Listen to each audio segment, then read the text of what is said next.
नमस्कार साथियों, मैं राजकुमार। आप देख रहे हैं साइंस पर राजकुमार। तो साथियों, हमने आपके लिए जो सीरीज स्टार्ट किया है मिशन ग्रुप डी के तहत 25 दिन 25 चैप्टर, इस श्रृंखला में आगे बढ़ते हुए आज हम चैप्टर नंबर 2 खत्म करेंगे, जिसका नाम है ऊतक। इससे पहले हमने आपके लिए सेल चैप्टर पूरा एक ही वीडियो में ख़त्म कर दिया है और आज हम ऊतक आपके लिए ख़त्म करेंगे। यकीन मानिए मेरे भाई, जो स्टूडेंट साइंस कुछ भी नहीं पढ़े अभी तक, उसके लिए मात्र हमारा एक सहारा है 25 दिन 25 चैप्टर। साथियों, ये पूरी मेरी रणनीति बनाई हुई है, ये कोई आम बच्चों का खेल नहीं है एक वीडियो में पूरा ख़त्म कर देना। तो पूरा कंटेंट आपको अच्छा मिल रहा है, जो कि आपका एग्जाम में डायरेक्ट प्रश्न आपको देखने को मिलेगा। ये 25 चैप्टर जो हमारा है डायरेक्ट आपको देखने को मिलेगा। आप बस 25 चैप्टर मेरे के साथ पढ़ के देखो। ये एग्जाम जो 17 नवंबर से होगा उस तक मेरे से जुड़ के देखो, उसके बाद आपको पता चलेगा कि नहीं साइंस बाय राजकुमार चैनल से जुड़ने से हमें क्या फ़ायदा मिला। ठीक है ना। और कुछ बच्चे पूछ रहे हैं कि सर क्लास क्या होगा, उसके बारे में हमें पहले ही बता दीजिए कि नेक्स्ट चैप्टर क्या होगा। तो मैं बता देता हूं कि पहले तो हमने सेल खत्म किया, उसके बाद हम ये आपका ऊतक खत्म, आज ये आप देख रहे हैं खत्म हो गया है। अब नेक्स्ट मैं आपको बताता हूं। यहाँ पर देखिए, मैंने आपके लिए पूरा एक तरह से पूरा शेड्यूल बनाया हुआ, सब चीज़ मैंने रणनीति बनाया हुआ है मेरे भाई, समझ गए ना। देखिए, मैंने आपके लिए क्या खत्म कर दिया, आपके लिए मैंने कोशिका खत्म कर दिया, यानी कि जीवन की मौलिक इकाई। पहले हमने आपके लिए ये पूरा खत्म कर दिया, उसके बाद ये आपका ऊतक, दोनों हमने आपके लिए खत्म कर दिया। अब जो नेक्स्ट आएगा आपका, नेक्स्ट आएगा ये जैव प्रक्रम। इसका आप स्क्रीनशॉट रख लो, यही पूरा चैप्टर हम पढ़ने वाले हैं। इसका आप क्या करो, आप स्क्रीनशॉट ले लो, ठीक है ना। जैव प्रक्रम। अब सर जैव प्रक्रम में क्या क्या आएगा, इसी में उत्सर्जन पढ़ेंगे, इसी में परिवहन तंत्र पढ़ेंगे, इसी में आपका पाचन तंत्र पढ़ेंगे, इसी में श्वसन तंत्र पढ़ेंगे। एक ही वीडियो में पूरा खत्म। नेक्स्ट आपका ये आएगा, फिर जैव प्रक्रम के बाद फिर आपका नेक्स्ट आपका आएगा नियंत्रण एवं समन्वय, फिर आपका जीव जनन कैसे करते हैं, रिप्रोडक्शन आएगा, फिर अनुवांशिकता आएगा। इस तरह से ये बायोलॉजी का पूरा खत्म हो जाएगा। उसके बाद हम आपको बताएंगे फिर हम क्या स्टार्ट करने वाले, ठीक ना। लेकिन फिलहाल अभी जो है ये आपका कंटिन्यू चलेगा, कोशिका के बाद जैव प्रक्रम, यानी ऊतक के बाद जैव प्रक्रम, फिर ये आपका कंटिन्यू चलेगा। और अब और बच्चे का कमेंट क्या है कि सर पीडीएफ इसका जो है नहीं मिल पा रहा है, टेलीग्राम तो हम ज्वाइन कर लिए, नहीं मिल पा रहा। देखिए, टेलीग्राम जो मेरा साइंस बाय राजकुमार है, उसमें आपको जीके और करंट अफेयर्स और मैथ रीजनिंग का जो भी है, इन सब का आपको नोट्स प्रोवाइड होता है। पीडीएफ जो भी क्लास होती है इन सब का प्रोवाइड होता है। और मैंने कंप्लीट नोट्स मैथ का पूरा फ्री में दिया है आपने टेलीग्राम पर, ठीक है ना। लेकिन ये जो साइंस का क्लास आप देख रहे हैं, ये क्लास आपका क्या है साथियों, इसका पीडीएफ जो है, पीडीएफ आपका पेड है। इसका पीडीएफ आपका क्या है, पेड है। इसको आपको लेना बहुत ज़रूरी है, क्योंकि क्लास में आप लिख नहीं पाइएगा, ठीक है ना। और बहुत कम फीस में आपके सभी को दे दें, मात्र 99 रुपये में। ये देखिए, मेरा पीडीएफ लेने से ये फ़ायदा आपको होगा, क्लास तो आप हमसे कर ही रहे हैं, बस जब आपका एग्जाम होगा उससे 2 दिन पहले पूरा पीडीएफ रिवीजन कर लेंगे, या 3-4 दिन पहले, या जैसे मेरा आप क्लास पूरा देखे उसके जस्ट बाद हम पीडीएफ एक बार रिवीजन मार लिए, हो गया। दोबारा क्यों क्लास देखना, एक ही बार क्लास देखें, उसका पीडीएफ रिवीजन कर लेंगे। आपका समझिए एकदम तैयारी एकदम चरम लेवल पर हो जाएगा, समझ गए ना। अच्छा सर, कैसे लेना है ये भी मैं आपको पूरा जानकारी देता हूँ, ठीक है ना। ये देखिए, आपको यहाँ पर नंबर दिख रहा है, मैं नंबर लिख देता हूँ। साथियों, यही नंबर आपका है, ये व्हाट्सअप नंबर है, ठीक है ना। ये व्हाट्सअप नंबर है, इस पर आप जो है जानकारी ले सकते हैं। मैं फिर से लिख देता हूँ नंबर आपका, ठीक है ना। 9693885158, ये आपका नंबर है व्हाट्सअप नंबर। इस पर आप पीडीएफ को कैसे लेना है, मात्र 99 रुपये में आपको मिलेगा। कैसे लेना है, कंप्लीट साइंस मिलेगा आपको, इस पर बता दिया। आप इस पर मैसेज, कॉल नहीं करिएगा, कॉल बिल्कुल भी नहीं उठाया जाएगा, ठीक है ना। आप इस पर मैसेज करके पूछ सकते हैं, कंप्लीट साइंस नोट्स मिलेगा, मैं बता देता हूँ। और नोट्स जो दिया जाएगा, आप उस पीडीएफ को अच्छे से संभाल कर रखना है ना। तो इस पर आप जानकारी ले सकते हैं व्हाट्सअप मैसेज करके। बाकी ठीक है, चलिए स्टार्ट करते हैं अपना क्लास। टिश्यू, चैप्टर का नाम क्या आपका, टिश्यू है। इसको हिंदी में क्या बोलते हैं, ऊतक बोलते हैं, ठीक है ना। देखिए, टिश्यू जो है ये क्या होता है, आपने पहले चैप्टर में क्या पढ़ा सर, सेल के बारे में आपने पढ़ा है। सेल को सर हिंदी में क्या बोलते हैं, कोशिका बोलते हैं। सेल एक लैटिन शब्द है जिसका मतलब क्या होता है, छोटा कमरा होता है। मैंने आपको अच्छे से बता दिया था लास्ट वाले चैप्टर में। वे कोशिकाएं जो आकृति में एक समान होती है तथा किसी कार्यों को एक साथ संपन्न करती है, उसे हम क्या कहेंगे, ऊतक कहेंगे। आखिर क्या मतलब है इस चीज़ का जो हमने आपके लिए बोल दिया, क्या मतलब है। देखिए मेरे भाई, मैंने आपको लास्ट वाले क्लास में बताया था कि कोशिका को अगर संख्या के आधार पर बांटेंगे ना, तो दो प्रकार का होगा। एक हो जाएगा एक कोश के जीव, दूसरा हो जाएगा बहुकोश के जीव। सर एक कोश के का मतलब क्या है, एक कोश के जीव का मतलब है वैसे जीव जो एक ही कोशिका से निर्मित हुआ हो, बना हुआ हो, उनमें सारा कार्य जो है एक ही कोशिका द्वारा होगा, चाहे उनका पोषण का कार्य हो, श्वसन का कार्य हो, उत्सर्जन का कार्य हो, परिवहन का कार्य हो, पाचन का कार्य हो, सारा कार्य एक ही कोशिका द्वारा होगा, क्योंकि एक ही कोशिका उसके पास है ही। और जो बहुकोश के जीव है, जैसे कि हम लोग हो गए, हम लोग में बहुत सारे कोशिका हैं, तभी तो हम लोग बहुकोश के जीव कहलाते हैं। तो हम लोग में अलग अलग काम करने के लिए अलग अलग कोशिका होती है, समझ गए ना। तो एक बात ध्यान रखिएगा कि कोशिका, जब बहुत सारी कोशिका मिल जाएगी ना मेरे भाई, जब बहुत सारी कोशिका मिल जाएंगी तो वो कोशिका ऊतक बना लेती है। वो कहते हैं ना कि एक आदमी अगर काम करेगा तो थोड़ा सा कम काम होगा, यही एक आदमी जो है अगर 10 गो मिलकर, यही एक आदमी समान क्षमता वाला अगर 10 गो मिलकर कार्य करेगा तो ज़्यादा कार्य होगा कि नहीं होगा। तो ये जो एक कोशिका है सब समान का जैसा है, ये अगर 10 हो जाए संख्या में तो क्या बना लेते हैं, थोड़ा सा इनका ग्रुप बन जाता है। ग्रुप बन गया कि नहीं बन गया। अरे भाई एक आदमी है, अगर वो 50 आदमी बन गया या 60 आदमी बन गया तो वो एक ग्रुप बन गया ना। उसी तरह 10 आदमी का ग्रुप बन गया तो है तो आदमी ही, तो आदमियों का ग्रुप बन गया। तो यहाँ पर इस तरह से एक कोशिका, 10 कोशिका, 50 कोशिका, 100 कोशिका, करोड़ कोशिका, लाख कोशिका, 1000 कोशिका, जो भी है, ये कोशिका की संख्या में जब वृद्धि हो गया समान कोशिका में तो वो आपका ऊतक बना लेगा। सिंपल सा कहने का मतलब मेरा ये है कि कोशिकाओं के संख्या को, कोशिकाओं के समूहों को क्या कहेंगे, ऊतक कहेंगे। सिंपल बात है। लेकिन ये जो ऊतक है, ऊतक जो है मेरे भाई वो समान कोशिका वाला होना चाहिए। क्या होना चाहिए, समान कोशिका वाला। मान चलिए कि एक कोशिका है वो खाना पचाने का कार्य करता है, एक कोशिका है मान लीजिए वो खाना पचाने का कार्य करता है, तो वह सारी कोशिका ऐसी 10 प्रकार, ऐसी मतलब जो कोशिका खाना पचा रही है ऐसे ही सेम प्रकार की कोशिका अगर 10 गो एक साथ मिल जाए तो वो क्या बना लेगी, ऊतक बना लेगी। क्या बना लेगी, ऊतक। मतलब ये ऊतक क्या हो जाएगा, खाना पचाने वाला ऊतक हो गया। मतलब काम कोशिका ही कर रहा है, लेकिन वो सेम प्रकार की कोशिका मिल जाए, सेम प्रकार की कोशिका मिल जाए तो वो आपको क्या बना लेगी, ऊतक बना लेगी, समान कार्य करने वाला। ऐसा नहीं कि एक कोशिका खाना बना रहा है, एक कोशिका खाना पचाने का काम कर रहा है और दूसरा कोशिका जो है आपका बोल रहे हैं कि आपका क्या बोलते हैं, ये आपका परिवहन का कार्य कर रहा है। तो इन दोनों को मिला के ऊतक नहीं बन सकता है। इन दोनों को मिला के आप सोचेगा कि ऊतक बना दे तो ऐसा नहीं होगा। समान कार्य करने वाली कोशिका होनी चाहिए, उसकी समान रचना होनी चाहिए, समान बनावट होनी चाहिए, समान आकृति होनी चाहिए। वैसे कोशिकाओं के समूह को हम क्या कहेंगे, ऊतक कहेंगे। I hope this is clear to all of you, ठीक है ना। तो वही हमने यहाँ पर मेरे भाई लिखा है, वे कोशिका। कभी कभी जानते हैं ऊतक का डेफिनेशन पूछ लेता है कि ऊतक के बारे में क्या सही है, तो आपको पता रहेगा डिटेल में तभी ना बता पाइएगा। तो वही है, वे कोशिकाएं जो आकृति में एक समान, हर एक चीज समान होना चाहिए। जैसे आपने त्रिभुज में एक प्रॉपर्टी पढ़ा होगा सर्वांगसम का, पढ़ा है कि नहीं पढ़ा है, बिल्कुल पढ़ा होगा कि त्रिभुज के तीनों कोण भी बराबर होने चाहिए, तीनों भुजाएं बराबर होने चाहिए। अगर ऐसी 2 त्रिभुजें हैं तो वो सर्वांगसम होगी, लेकिन समरूप पे वो कॉन्सेप्ट नहीं था। खैर छोड़ो, वो मैथ की बात है। तो यहाँ पर ध्यान रखना है कि ऊतक आप किसको बोलिएगा, समान प्रकार की कोशिका होनी चाहिए, उसकी आकृति भी समान होनी चाहिए, बनावट भी समान होनी चाहिए, काम भी उसका समान होनी चाहिए। ऐसे प्रकार की कोशिका को अगर संख्या बढ़ा दे तो वो ऊतक बना लेंगे। समझ गए, आगे बढ़ते हैं। टिश्यू, टिश्यू, टिश्यू का मतलब ही क्या होता है, बनावट। टिश्यू का मतलब ही क्या होता है मेरे भाई, बनावट। This is French word. Tissue क्या है, फ्रेंच वर्ड है, फ्रेंच भाषा है। इसकी खोज अगर पूछ ले कि टिश्यू की खोज किसने की थी, तो ज़ेवियर बिचेट। ज़ेवियर बिचेट एक आदमी थे जिन्होंने 1801 में ऊतक के बारे में बताया, ठीक है ना। तो ध्यान रखना है। अब बात करते हैं, जिस तरह हमने देखा कि कोशिका का अध्ययन, study of cell is called cytology, यानी कि कोशिका का अध्ययन कोशिका विज्ञान कहलाता है। तो उसी तरह ऊतक का अध्ययन अगर कोई व्यक्ति कर रहा है तो उस ब्रांच का नाम क्या है, वो हमारा क्या है, हिस्टोलॉजी।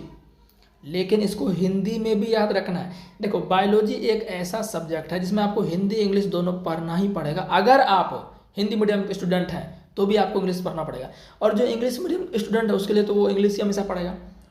तो ऊतक का अध्ययन हिंदी में बोलेंगे औतकी, और इंग्लिश में हिस्टोलॉजी, ध्यान रखना।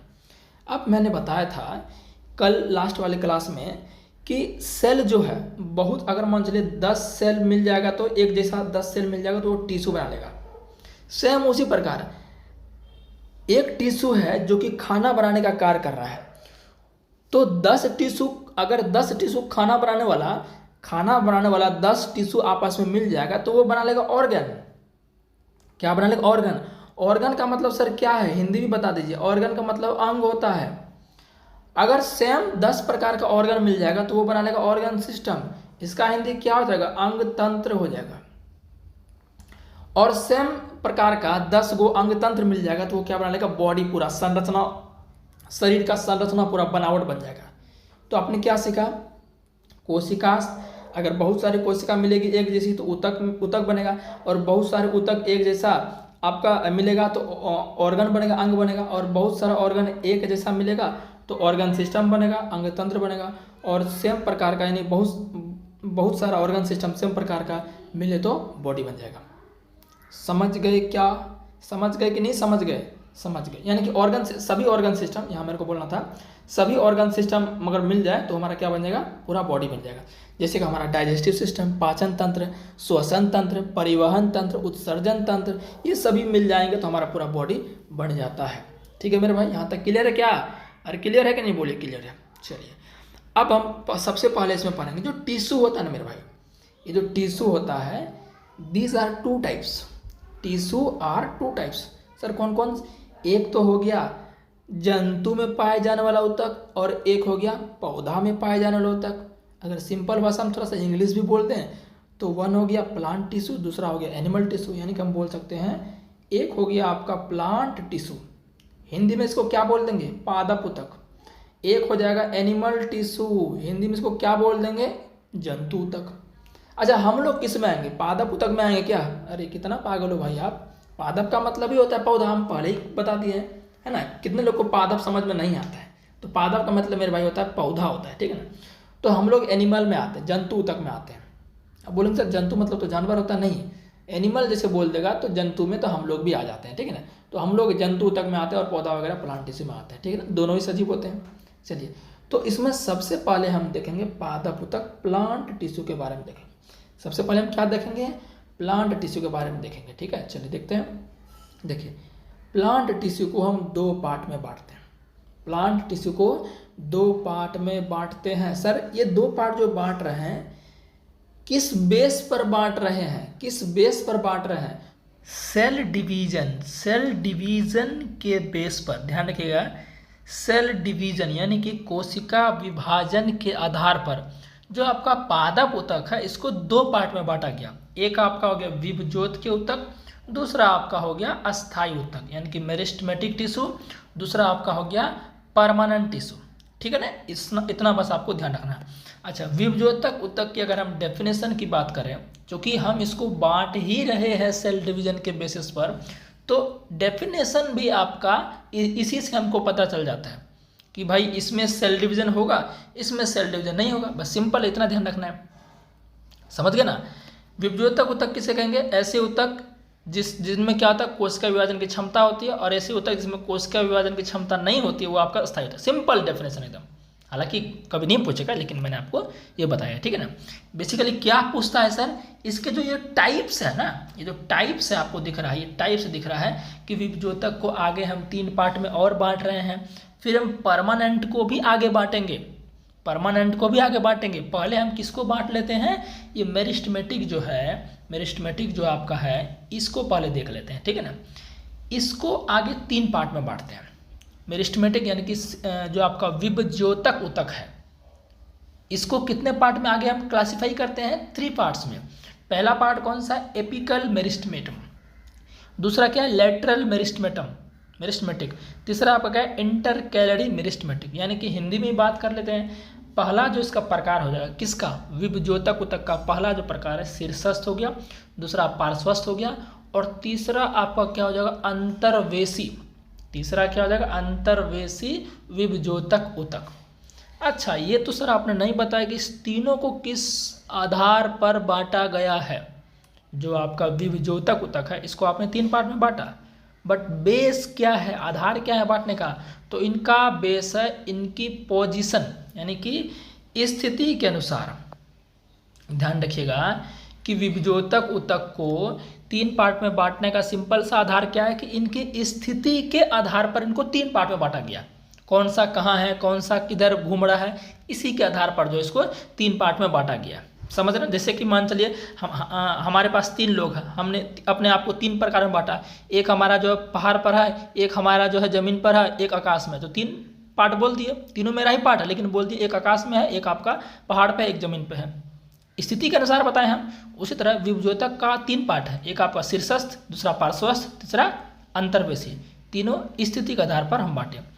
तो अब देखते हैं, जो आपका शीर्षस्थ होता है वो पौधा का सबसे ऊपर पे होता है, तो स्थिति हो गया ना, पौधा के सबसे ऊपर वाले पार्ट में शीर्षस्थ होता है। और जो आपका पार्श्वस्थ होता है, ये तने का जो आपका तना होता है पौधा का, उसकी क्या उसमें ये उसकी चौड़ाई बढ़ाने में मदद करता है, मतलब चौड़ाई वाले पार्ट में ये होता है। और अंतर्वेशी क्या होता है, ये आपके पत्तों के नोक पर होता है। तो देख लो भाई, अलग अलग स्थिति है, इसलिए हम बोल रहे हैं कि आपका जो है स्थिति के आधार पर 3 पार्ट में बांट रहे हैं। आगे बढ़ते हैं। अब अस्थाई को भी जरा हम देख लेते हैं कि इसको भी हम कितने पार्ट में बांटते हैं। इसको बांटते हैं पहले 2 पार्ट में। कितने पार्ट में? 2 पार्ट में। एक आपका हो गया सरल अस्थाई ऊतक, दूसरा हो गया जटिल अस्थाई ऊतक, ठीक है ना। अस्थाई ऊतक क्या हो गया? सरल अस्थाई ऊतक, जटिल अस्थाई ऊतक। अब इसको भी जो है, जो आपका अच्छा अस्थाई ऊतक को जो 2 पार्ट में बांटे हैं, अस्थाई ऊतक को जो 2 पार्ट में बांटे हैं, किस आधार पर ये बांटे हैं? इनकी कोशिका की संख्या, संरचना, काम करने के आधार पर। जो सरल अस्थाई ऊतक है, एक ही प्रकार की कोशिकाओं से बने होते हैं जो समान कार्य को दर्शाते हैं। लेकिन जटिल अस्थाई ऊतक ये बहुत सारी कोशिका, विभिन्न प्रकार की कोशिकाओं से मिले होते हैं जो एक साथ एक काम को करते हैं। समझ गए ना। और फिर सरल अस्थाई ऊतक ये 3 प्रकार के, पेरेन्काइमा, कोलेनकाइमा, स्क्लेरेन्काइमा। बहुत प्रश्न पूछता है इससे, समझ गए ना। एक बार देख लेने के बाद मेरा क्लास छूटने का सवाल ही पैदा नहीं होता है प्रश्न। जटिल अस्थाई ऊतक 2 प्रकार के, एक जाइलम, एक फ्लोएम, ठीक है ना। तो ये आपका हो गया।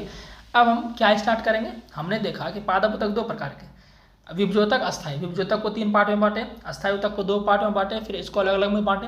अब हम देख लेते हैं पहला हम क्या देखेंगे, इसको पढ़ते हैं। फर्स्ट ऑफ ऑल विभज्योतक को देखते हैं, ठीक है ना। विभज्योतक के 3 पार्ट कौन है? शीर्षस्थ, पार्श्वस्थ और अंतर्वेशी। विभज्योतक तो मैंने बता दिया, वैसी ऊतक जिसमें कोशिका विभाजन की क्षमता होती है उसे विभज्योतक ऊतक कहते हैं, ठीक है ना। तो इसका सबसे पहला पार्ट क्या पढ़ेंगे? शीर्षस्थ पढ़ेंगे। आइए पढ़ते हैं इसको। निकल जा, हाँ आ गया ये, देखिए शीर्षस्थ विभज्योतक ऊतक क्या होगा। देखिए इसके नाम में ही इसका आंसर है शीर्षस्थ। शीर्ष का मतलब क्या होगा? टॉप पर। क्या साथियों? टॉप पर। मतलब कि जो है, मतलब कि मेरे भाई ये जो आपका है टॉप पर रहता है। कहाँ रहता है मेरे भाई आपका? ये आपका टॉप पर रहता है, पौधों के टॉप पर रहेगा। समझ गए ना, पौधों के टॉप पर। तो मैंने लिख दिया है, यह तने एवं जड़ के शीर्ष पर, तना का शीर्ष हो गया और जड़ का शीर्ष, यहाँ पर ये पाया जाता है। कौन? आपका शीर्षस्थ।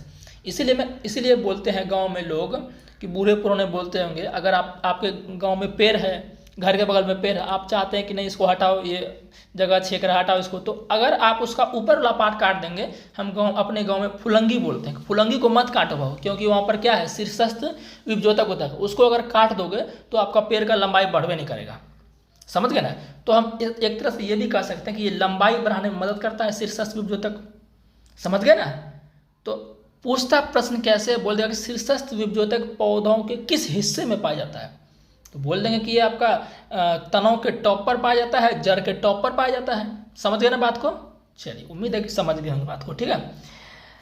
अच्छा, शीर्षस्थ विभज्योतक ऊतक को क्या कहते हैं? इसको हम प्राथमिक ऊतक भी कहते हैं, ध्यान रखना, प्राइमरी टिश्यू भी कहते हैं। क्यों कह रहे हैं? क्योंकि ये लंबाई बढ़ाने में मदद कर रहा है, इसीलिए इसको प्रियोरिटी पहले दे रहे हैं, प्राथमिकता पहले इसको दिया जा रहा है। समझ गए ना। तो शीर्षस्थ विभज्योतक को प्राथमिक ऊतक भी कहते हैं, क्योंकि ये लंबाई बढ़ाने में मदद करता है। जड़ों की लंबाई हो, तनों की लंबाई हो, सबकी लंबाई बढ़ाने में यह मदद करता है। कौन? आपका शीर्षस्थ विभज्योतक। सेकंड वन क्या है? सेकंड वन आपका है पार्श्वस्थ विभज्योतक, लेटरल मेरिस्टेमेटिक टिश्यू। पार्श्वस्थ विभज्योतक ऊतक ये पौधों का कैसे मदद करता है? सबसे पहले देख लो कि ये कहाँ पर पाया जाएगा। ये पाया जाएगा, यह जड़ और तनों की चौड़ाई को बढ़ाता है। देखो चौड़ाई की बात हो रहा है, चौड़ाई बढ़ाने का मतलब क्या होगा? मोटाई।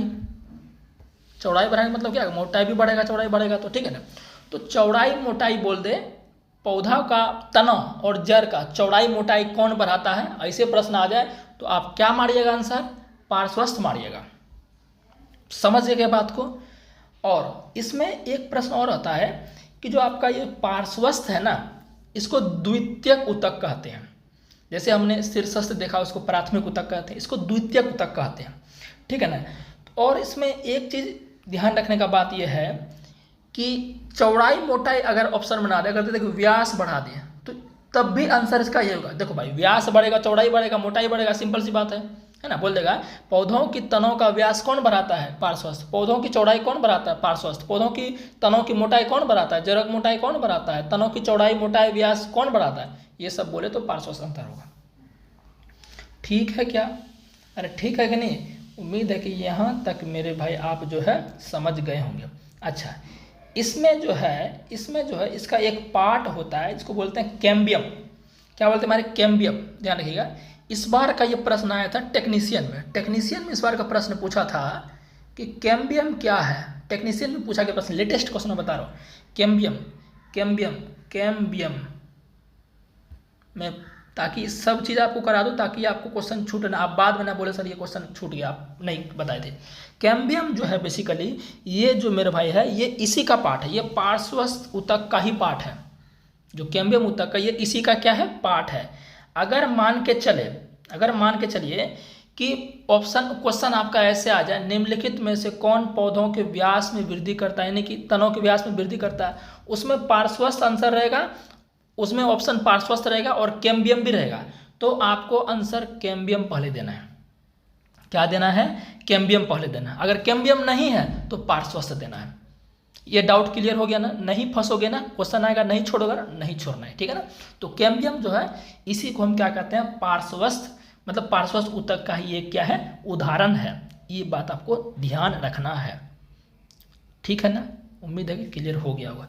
चलिए, अब ये जो आपका है पार्श्वस्थ विभज्योत ऊतक, ये जो प्राथमिक ऊतक हमारे हैं, प्राथमिक ऊतक कौन होगा? जैसे कि हमारा क्या होगा? शीर्षस हो गया। ये जो प्राथमिक ऊतक है ये जैसे जैसे समाप्त होते हैं तो ये आपका जो है जो तना एवं जड़ है वहाँ पर क्या होता है? ये विकसित होने लगते हैं। यानी कि प्राथमिक ऊतक के समाप्त होने के बाद ये जो आपका है पार्श्वस्थ विभज्योत ऊतक है, ये तना एवं जड़ों के क्षेत्र में विकसित होने लगते हैं। देखिए बात सब एक ही है भाई, तना एवं जो आपका प्राथमिक ऊतक खत्म होने का मतलब क्या हुआ कि लंबाई जब बढ़ जाएगा, अब लंबाई नहीं बढ़ेगा। अब बात क्या है? अब बात सर उसकी चौड़ाई बढ़ाओ, मोटाई बढ़ाओ, है ना, यही बात है ना। तो कौन काम करेगा अब चौड़ाई मोटाई बढ़ाने में? पौधों की तनों का व्यास कौन बढ़ाएगा? जड़ों का व्यास, जड़ों की चौड़ाई लंबाई नहीं, जड़ों का व्यास मोटाई कौन बढ़ाएगा? सब पार्श्वस्थ बढ़ाएगा। तो मैं सारी बात आपको बोल दे रहा हूँ ताकि आप वहाँ पर ना फंसे, ठीक है। तो पार्श्वस्थ क्लियर हो गया, अब आगे बढ़ते हैं। अच्छा, संवहन ऊतक का भी इसी से निर्माण होता है। संवहन ऊतक का भी इसी से निर्माण होता है। वस्कुलर टिश्यू इंग्लिश में बोलते हैं। सर क्या मतलब है संवहन ऊतक का? संवहन ऊतक का मतलब होता है जो पौधों को क्या करे? खाना पहुंचाए और पानी पहुंचाए, उसे संवहन ऊतक कहते हैं। अपनी भाषा में आपको बता दिए, कोई किताबी भाषा में नहीं बोले आपको। संवहन ऊतक का मतलब क्या होता है? जो पौधों को खाना और पानी पहुंचाए उसे क्या कहेंगे? संवहन ऊतक कहेंगे। संवहन ऊतक दो प्रकार के होते हैं, एक जाइलम एक फ्लोएम। आगे अभी हम पढ़ेंगे, ठीक है। चलिए, तो संवहन ऊतक समझ ले, संवहन ऊतक का निर्माण इसी से होता है, समझ गए। चलिए, अब एक लास्ट वन आपका आता है अंतर्वेशी विभज्योतक। अंतर्वेशी विभज्योतक, ये जो तीनों जो है ना, ये तीनों जो है शीर्षस्थ, पार्श्वस्थ, अंतर्वेशी, ये मैंने प्रैक्टिकल करके बताया था शॉर्ट वीडियो में। एक पौधा लिया था मैंने, उसका पूरा मैंने बताया था। देखो ये टॉप पर है, ये यहाँ है, ये यहाँ है, पूरा मैंने बताया था। खैर छोड़ो, उसको मत करो, अभी जो आपका काम है वो समझो, ठीक है। हाँ, तो अंतर्वेशी समझ लेते हैं। अंतर्वेशी क्या होता है? यह ऊतक पत्तियों के आधार में या टहनी के पर्व के दोनों ओर उपस्थित होते हैं। देखो क्या है ये है मेरे आपका कि ये मतलब आपका पत्ता है, ये आपका क्या है? ये आपका पत्ता है, लीफ है ना। तो लीफ का जो यहाँ पर डंटी का नोट जो है यहाँ पर हो गया, या ये पत्ता किससे कनेक्ट है? अरे ये पत्ता किससे कनेक्ट है? किसी टहनी से कनेक्ट होगा। अरे किसी टहनी से कनेक्ट होगा ना मेरे भाई, ये किसी टहनी से कनेक्ट होगा। तो टहनी से जहाँ पर ये कनेक्ट है, ये पत्ता जहाँ पर कनेक्ट है वहाँ पर थोड़ा सा तो डॉट जरूर रहता है, आपने देखा होगा ना। बोलते गीढ़ा लग गया, देखो गीढ़ा है यहाँ पर, इसको यहाँ से काटो तो गीढ़ा जो है ना अपने गाँव की भाषा में हम लोग बोलते हैं, तो वो डॉट, उसको पर्व बोला जाता है बायोलॉजी के टर्म में। In the term of biology इसे हम क्या बोलेंगे? पर्व बोलेंगे। तो ये वहाँ पर उपस्थित होते हैं अंतर्वेशी। अच्छा सर, ये क्या काम क्या करता है ये तो बताए नहीं भाई।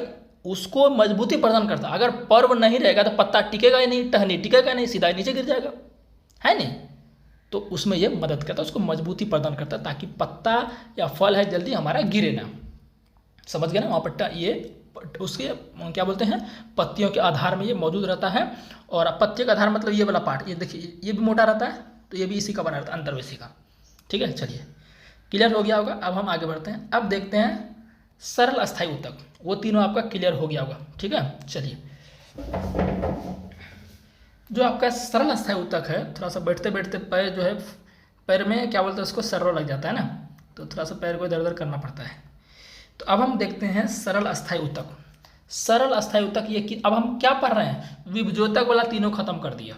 विभजोतक वाला जो है तीनों खत्म किया। देखिए विभजोतक था ना, विभजोतक वाला तीनों क्या हो गया, समाप्त। अब अस्थायी का देखते हैं। अस्थायी ऊतक, अस्थायी ऊतक दो प्रकार के होते हैं, सरल अस्थायी ऊतक, जटिल अस्थायी ऊतक। तो पहले क्या देख लेते हैं, सरल अस्थायी ऊतक के बारे में। पहले हम क्या देख लेते हैं, सरल अस्थायी ऊतक के बारे में। तो सरल अस्थायी ऊतक में सबसे पहला प्रकार जो है मृदु ऊतक, मैंने बता दिया था। सरल अस्थायी ऊतक जो क्या होता है, एक प्रकार के कोशिका से बने होते हैं और समान कार्य को दर्शाते हैं। जटिल अस्थायी ऊतक नाम ही है जटिल। जटिल जटिल मतलब बहुत बड़ा, कॉम्प्लेक्स, बहुत बड़ा कॉम्प्लेक्स। मान चलिए आपके पास बहुत बड़ा रोटी दे देगा, एकदम बहुत बड़ा रोटी, एकदम समझिए कि आपके पास जो, छोड़िए रोटी छोड़िए, एकदम समोसा जो आपको है दे देगा, 1 किलो का समोसा दे देगा, तो क्या आप खा पाइएगा, नहीं खा पाइएगा। तो आप क्या सोचेगा, इसको छोटा करो, सरल करो, तभी खा पाएंगे। तो समोसा जटिल है, मतलब उसमें बहुत चीज़ है, उसमें बहुत सारी चीज़ों से वो बना हुआ है। ठीक है, तो वही है जटिल का मतलब हो गया कि बहुत सारी चीज़ों से बना हुआ, कॉम्प्लेक्स है, कॉम्प्लेक्स फॉर्म है। तो जटिल मतलब जो बहुत सारे कोशिका बने हो लेकिन समान कार्य को दर्शाते हो। चलिए, तो सरल अस्थायी ऊतक का पहला प्रकार पैरेन्काइमा को देखते हैं। पैरेन्काइमा, देखो पैरेन्काइमा को हमने यहाँ पर इसका हिंदी भी लिख दिया है, जो कि बहुत जरूरी है आपको ना।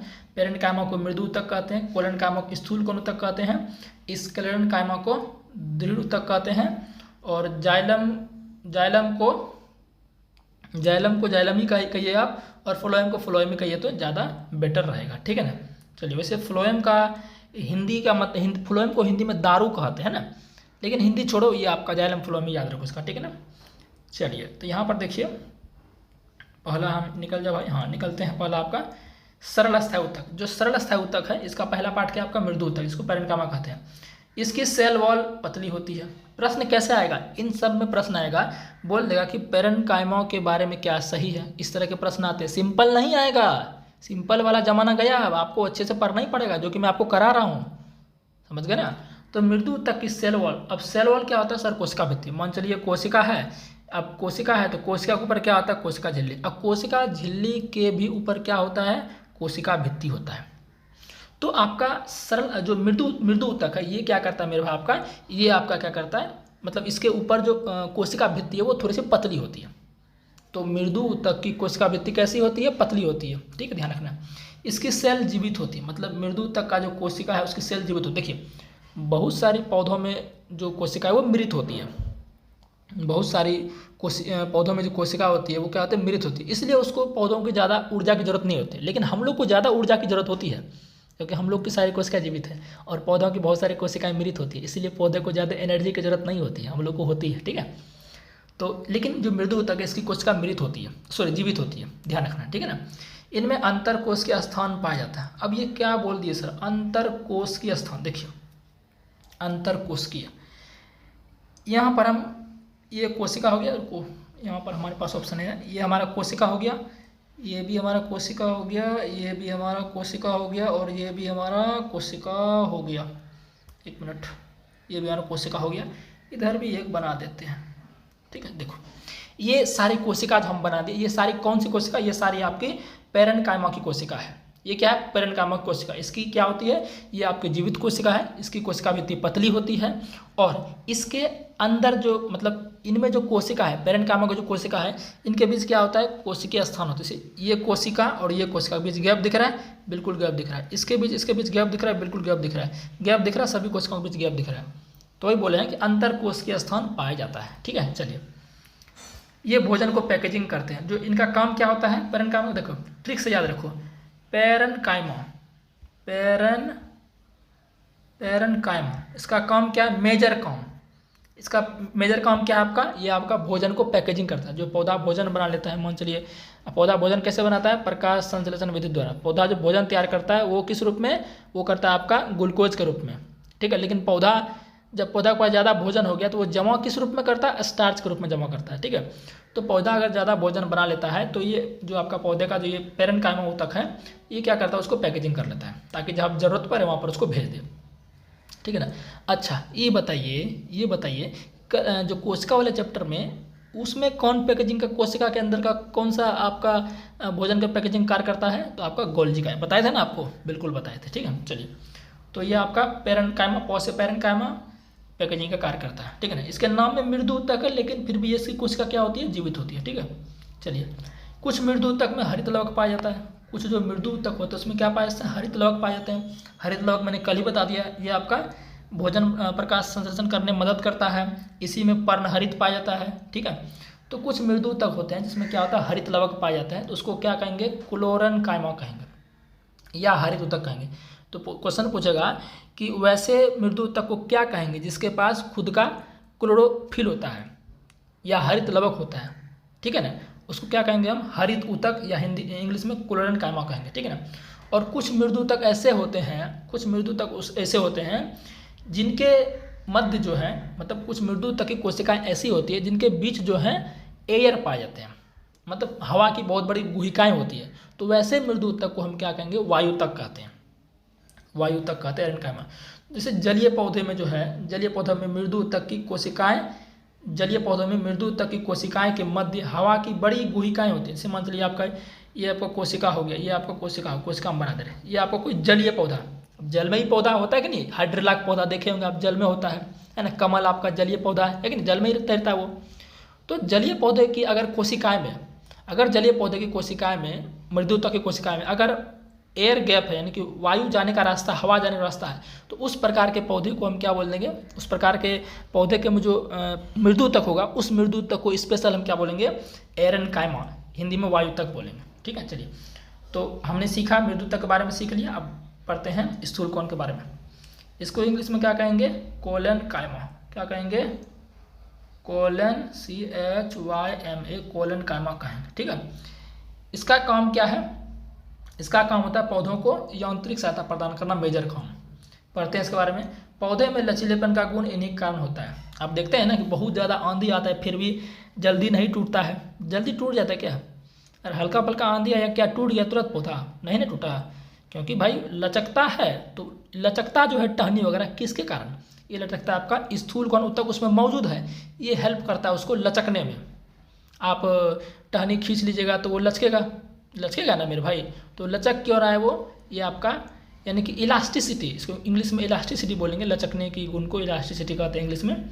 तो लचकने का जो आपका गुण जो है वो ये प्रदान करता है, कौन, कोलेनकाइमा स्थूलकोण ऊतक प्रदान करता है। ठीक है क्या, तो जैसे कि पत्ती, तना हो गया, इन सब में ये आपका पाया जाता है। यह पौधों को यांत्रिक सहायता, मैकेनिकल सपोर्ट, मैकेनिकल सपोर्ट का मतलब क्या है, आंधी आने से वो जल्दी गिर ना जाए, है ना। तो स्थूलकोण ऊतक मतलब क्या, इसका मेजर काम क्या है, ये यांत्रिक सहायता प्रदान करता है पौधों को। यह एपिडर्मिस के नीचे पर्णविरित के, यह एपिडर्मिस के नीचे पर्णविरित में पाए जाते हैं, पर्णविरित में पाए जाते हैं। अच्छा, एपिडर्मिस क्या होता है, एपिडर्मिस क्या होता है, आपने सुना होगा एपिडर्मिस के बारे में कभी ना कभी तो जरूर सुना होगा। देखिए एपिडर्मिस जो मेरे भाई है, ये पौधे का जो पत्ता है ना, तो यानी कि पौधे के पत्ते के ऊपर वाला जो पार्ट होता है उसको एपिडर्मिस कहते हैं। क्या कहते हैं मेरे भाई, उसको एपिडर्मिस कहते हैं। पौधे के ऊपर वाले पार्ट को हम क्या कहते हैं, उसको हम कहते हैं एपिडर्मिस कहते हैं। तो यह एपिडर्मिस के नीचे पर्णविरित में पाए जाते हैं, कौन, आपका स्थूलकोण ऊतक। ठीक है क्या, इतना तक क्लियर है कि नहीं, क्लियर है, बिल्कुल क्लियर। आगे बढ़े क्या, आगे बढ़ते हैं। ठीक है, इसकी सेल जीवित होती है। अब मृदु ऊतक देखा, उसकी भी कोशिका जीवित थी, इसकी भी कोशिका क्या थी, जीवित है, यानी कि स्थूलकोण ऊतक की भी कोशिका जीवित होती है, मरी हुई नहीं है तो जीवित होती है। जीवित, लंबी और अनियमित ढंग से कोनों पर पेक्टिन के कारण क्या होती है, मोटी होती है। ठीक है ना। अभी मैं आपको इसको दिखाने का प्रयास करता हूँ, देखिएगा इधर, यहाँ पर मैं आपको दिखाता हूँ, यहाँ पर स्थूलकोण ऊतक का कोशिका दिखाता हूँ। इसका कोशिका कैसा होगा, कैसा, कोना पर ये क्या होगा, जीवित, लंबी होगी, इस कुछ इस तरह से आपका होगी। मैं दिखाता हूँ आपको, ठीक है ना, इस तरह से आपको देखने को मिलेगा।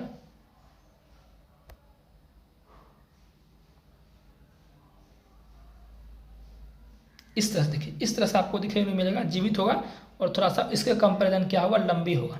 इसके कंपेरिजन क्या होगा मेरे में, थोड़ा सा लंबी होगा। देखिए इस तरह से आपको देखने को मिलेगा, जीवित थोड़ा सा इससे लंबा होगा। अब बोले सर ये तो लंबा दिख ही नहीं रहा है। इसके कंपेरिजन यानी किसके कंपेरिजन, ये जो आपका है ये तो गोल था, बिल्कुल पेरेन्काइमा गोल था। इसके कंपेरिजन क्या होती है, इसकी कोशिका क्या होती है, थोड़ी सी लंबी होती है और अनियमित ढंग से कोनों पर मोटी होती है। ये जो कोना इसका है ना, ये कोना जिसका है, ये जो कोना इसका है, ये किसका कोना है, ये आपका स्थूल कोण तक का कोना है। कोनों पर क्या होता है, ये थोड़ा सा मोटा होगा। क्यों, क्योंकि यहाँ पर जो है पेक्टिन, पेक्टिन एक केमिकल है, पेक्टिन का जमाव होता है। पेक्टिन के जमाव के कारण यहाँ इसके कोनों पर क्या होती है, मोटी हो जाती है। क्या होती है, मोटी हो जाती है। तो ध्यान रखना, स्थूल कोनों तक में कोशिकाएं कोनों पर मोटी क्यों होती है, क्योंकि पेक्टिन वहाँ पर जमाव होता है, पेक्टिन के जमा कारण। ठीक है ना। चलिए अब यहाँ पर देखिए एक वर्ड लिखा अनियमित ढंग। अनियमित ढंग मतलब देखो कैसे है, अनियमित है, इसे जैसे मनते से अनियमित, इर्रेगुलर शेप भी इसका है। ठीक है, अरे ठीक है कि नहीं, ठीक है सर। आगे बढ़े क्या, आगे बढ़ा जाए, बिल्कुल बढ़ा जाए। चलिए देखते हैं, आगे बढ़ते हैं। हाँ अच्छा, ये बात तो मैंने नहीं बताया आपको, अंतरकोश के स्थान का अभाव होता है। देखिए अंतरकोश के स्थान, जैसे हमने देखा कि पेरेन्काइमा में क्या होता है, अंतरकोश के स्थान होता है। पेरेन्काइमा में देखा कि अंतरकोश के स्थान, देखिए ये गैप दिख रहा है ना, कोशिका के बीच गैप दिख रहा है।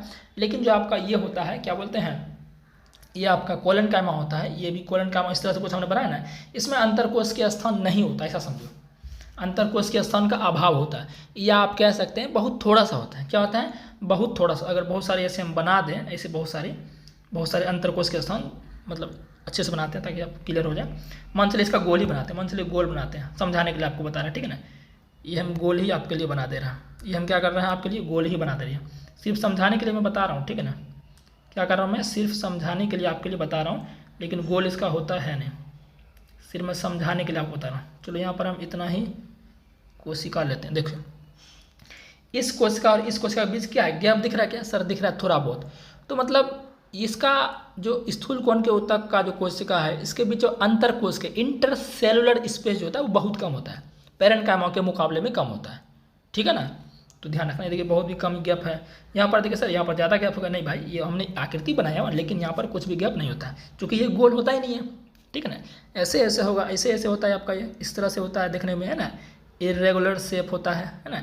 तो ध्यान रखना बस आपको, स्थूल कोण ऊतक के बीच अंतरकोश के स्थान का अभाव रहता है, लेकिन पेरेन्काइमा में कोशिका अंतरकोश का स्थान होता है। ठीक है, चलिए तो इतना बस आपको ध्यान रखना है। अब लास्ट वाला हमारा है दृढ़ ऊतक, इसको इंग्लिश में क्या बोलेंगे, स्क्लेरेन्काइमा।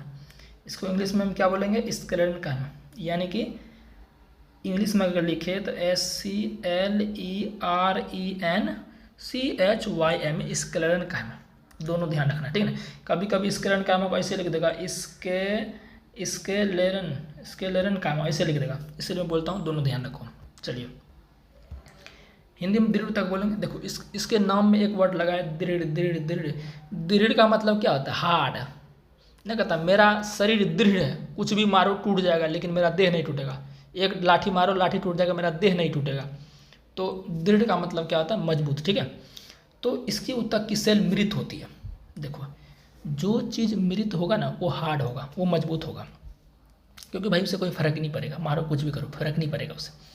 तो मैंने बोला था कि पौधे की बहुत सारी कोशिकाएं मृत होती है, जो मृत होगा वो हार्ड होगा। जैसे कि आप देखे होंगे कि नारियल जब हम छठ में खाते हैं, छठ हमारा बिहार का स्पेशल पूजा है ना, लेकिन हम नहीं जा पा रहे हैं, छुट्टी नहीं दे रहा है, बहुत दिक्कत हो रहा है हमको, क्योंकि बिहार के लिए छठ छूट जाए तो बहुत बड़ी बात है ना। खैर क्या ही करें। दृढ़ ऊतक, आप नारियल खाते होंगे तो नारियल का जो बोखला है, हम लोग गांव में बोखला बोलते हैं, लेकिन आप छिलका बोलिए। नारियल जब निकालते हैं तो उसका कितना हार्ड होता है, और ऊपर का जो अंदर नारियल है, ऊपर जो उसका छिलका जो कितना हार्ड है, बहुत ज़्यादा हार्ड है कि नहीं हार्ड है। तो वो इसी से बना होता है, इसलिए वो हार्ड है। वो किससे बना होता है, इसी से बना होता है, इसलिए वो हार्ड है। समझ गए ना। तो ध्यान रखना, जहाँ भी पौधे का हार्ड वाला बात आ जाए, पौधे का कठोरता वाला बात आ जाए, उसमें ये मौजूद रहता है ऊतक। ठीक है, तो इस ऊतक की सेल क्या होती है, मृत होती है। सिर्फ यही ऊतक का कोशिका है, सरल अवस्था ऊतक में सिर्फ यही ऊतक की कोशिका मृत होती है, बाकी कोलेनकाइमा पेरेन्काइमा दोनों की जीवित होती है। ठीक है, ये लंबी और पतली होती है। ये क्या होती है, ये आपकी लंबी और पतली होती है। इस तरह से ये आपका हो गया, इस तरह से ये आपका होता है। कोनों पर क्या होती है, नुकीली होती है। कोनों पर क्या होती है, नुकीली होती है। और पतली, देखो ना कितना पतली, देखो ना इस तरह से ये आपका कितना पतली है। कोनों पर नुकीली होगी और क्या होती है, पतली होती है, लंबी और पतली होगी, ठीक है। तो वही चीज़ हमने यहाँ पर लिखा है। यह पौधों को कठोरता एवं मजबूती प्रदान करता है। अब सीधी सी बात है, मैंने बोल ही दिया, नाम ही इसका दृढ़ ऊतक है तो करेगा ही। सेल अत्यधिक मोटी होती है लिग्निन के कारण। देखो पतली जरूर होती है, क्या होती है, लंबी और पतली जरूर होती है, लेकिन क्या होती है, वो आपकी मोटी होगी। अब बोलेंगे सर ये क्या बोल रहे हैं, मतलब कि इसके अंदर जो भित्ति पाई जाती है, देखो भित्ति वगैरह ये सब समझ आता है आपको जी, भित्ति वगैरह समझ आता है। भित्ति सर कुछ भी नहीं है, अंदर वाले पार्ट को भित्ति बोलते हैं। जैसे हमारे देह में गुदा है ना, हम बोलेंगे हमारे देह की भित्ति सारी निकल गई, ऐसे बोलेंगे इसको, मतलब बोलचाल की भाषा में आपको बता रहा हूँ। भित्ति मतलब हो गया शरीर के अंदर वाला पार्ट, भित्ति, ठीक है ना। कुछ समय में हम भित्ति बाहर वाले पार्ट को भी भित्ति बोल देंगे। भित्ति का मतलब होता है परत, ऐसा समझो। भित्ति का मतलब क्या होता है, परत परत परत परत। तो अंदर का परत, अंदर में ही परत होगा, बाहर में ही परत होगा। तो इसके सेल अंदर जो है ये काफ़ी मोटे होते हैं, भित्ति इसकी, ठीक है ना। क्यों मोटी होती है सर, क्यों मोटी होती है, ये मोटी होगी लिग्निन के कारण। किसके कारण मोटी होगी, ये आपका लिग्निन के कारण आपका मोटी होगी। अच्छा, इससे पहले मैंने आपको बताया था कि जो आपका, इससे पहले मैंने आपको क्या बताया, जस्ट अभी पढ़ाया है कि जो स्थूल कोण ऊतक की जो कोशिकाएं कुछ इस तरह से देखने को मिलती है, ये कोनों पर मोटी होती है। क्यों, पेक्टिन के जमाव के कारण। पेक्टिन के जमाव के कारण कोलन कायमाओं की जो कोनों पर कोशिकाएं होती है वो मोटी होती है। अगर बोल दे कि आपका जो दृढ़ ऊतक है उसकी भित्ति मोटी होती है, किसके जमाव के कारण, तो यह आपको ध्यान रखना है, लिग्निन के जमाव के कारण मोटी होती है। एकदम सीमेंट का जैसा हार्ड होता है, जिप्सम सुना है ना आपने, उसी जैसा बहुत हार्ड होता है। तो उसके जमाव के कारण ये आपका क्या होता है, दृढ़ ऊतक की कोशिकाएं जो है हार्ड होगी, ठीक है।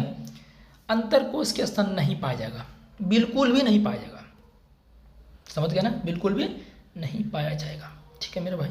चलिए, तो यहाँ तक आपका जो है क्लियर हो गया। क्या क्लियर हो गया, एक बार फिर से रिकैप कर लें, क्या फिर से रिकैप कर लेते हैं, फिर से रिकैप कर लेते हैं, कर ले क्या, चलिए कर लेते हैं। देखिए पैरेन्काइमा की बात करें, कोशिका गोल होगी, है ना, कोशिका क्या होगी, गोल होगी, और कोशिका जीवित होगी, और आपका अंतरकोश के स्थान इसमें पाया जाएगा। इसका मुख्य काम क्या है, भोजन को पैकेजिंग करना, ठीक है ना। कुछ मृदु ऊतक में अगर हरित लवक पाया जा रहा है उसको हरित ऊतक बोलेंगे। कुछ मृदु ऊतक की कोशिकाओं में अगर वायु गुहा है तो उसको वायु ऊतक बोलेंगे। इतना आपका था ये पैरेन्काइमा के बारे में। स्क्लेरेन्काइमा की बात करें तो वो आपका, उसमें क्या है, उसकी कोशिका थोड़ी लंबी होगी, कोनों पर अनियमित ढंग से मोटी होती है पेक्टिन के जमाव के कारण, और अंतरकोश के स्थान थोड़ा सा कम होगा। मुख्य काम क्या है आपका कोलेनकाइमा का, पौधों को यांत्रिक सहायता प्रदान करना। देखो मैं रिकैप कर रहा हूँ आपको। अब दृढ़ ऊतक का मुख्य काम क्या है, इसका मुख्य काम है पौधों को मजबूती प्रदान करना। पटसन वगैरह सुने, जूट पटसन का पौधा वगैरह, उस वो सब देखते हैं बहुत हार्ड होता है। आपने शायद अगर आप क्विंटल वाला गेहूँ उठाते हैं, चावल उठाते हैं, तो उसकी बोरी होती है, वो सब बोरी पटसन वगैरह, पटसन जूट वगैरह की बनी होती है। तो उस सब का जो ऊतक होता है यही होता है, दृढ़ ऊतक होता है, ठीक है ना। चलिए रेशा वाला जो आपका जितना भी रेशा वाला पौधा जो भी है, रेशा वाला, वो सब आपका उसमें सब में दृढ़ ऊतक पाया जाता है, ठीक है। चलिए, तो यहाँ तक आपका क्लियर हो गया, यहाँ तक आपका क्या हो गया है, क्लियर हो गया। अब हम बात करते हैं जटिल स्थायी ऊतक। किसकी बात करते हैं, जटिल स्थायी ऊतक की बात करते हैं। देखो जटिल स्थायी ऊतक भी कितने प्रकार के, दो प्रकार के, एक जाइलम एक फ्लोएम। जाइलम का मुख्य काम क्या होता है, इसका मुख्य काम होता है जल एवं खनिज लवण का प्रवाह करता है और एक दिशीय कार्य करता है। देखिए जाइलम क्या है, संवहन ऊतक। संवहन ऊतक मैंने बता दिया। संवहन ऊतक का निर्माण किससे होता है, ये होता है आपका पार्श्व विभ्योतक ऊतक। अभी जस्ट पढ़ा है ना 10-20 मिनट पहले, पार्श्व विभ्योतक ऊतक जो कि एक द्वितीयक ऊतक है, उसी से इसका निर्माण होता है संवहन ऊतक का।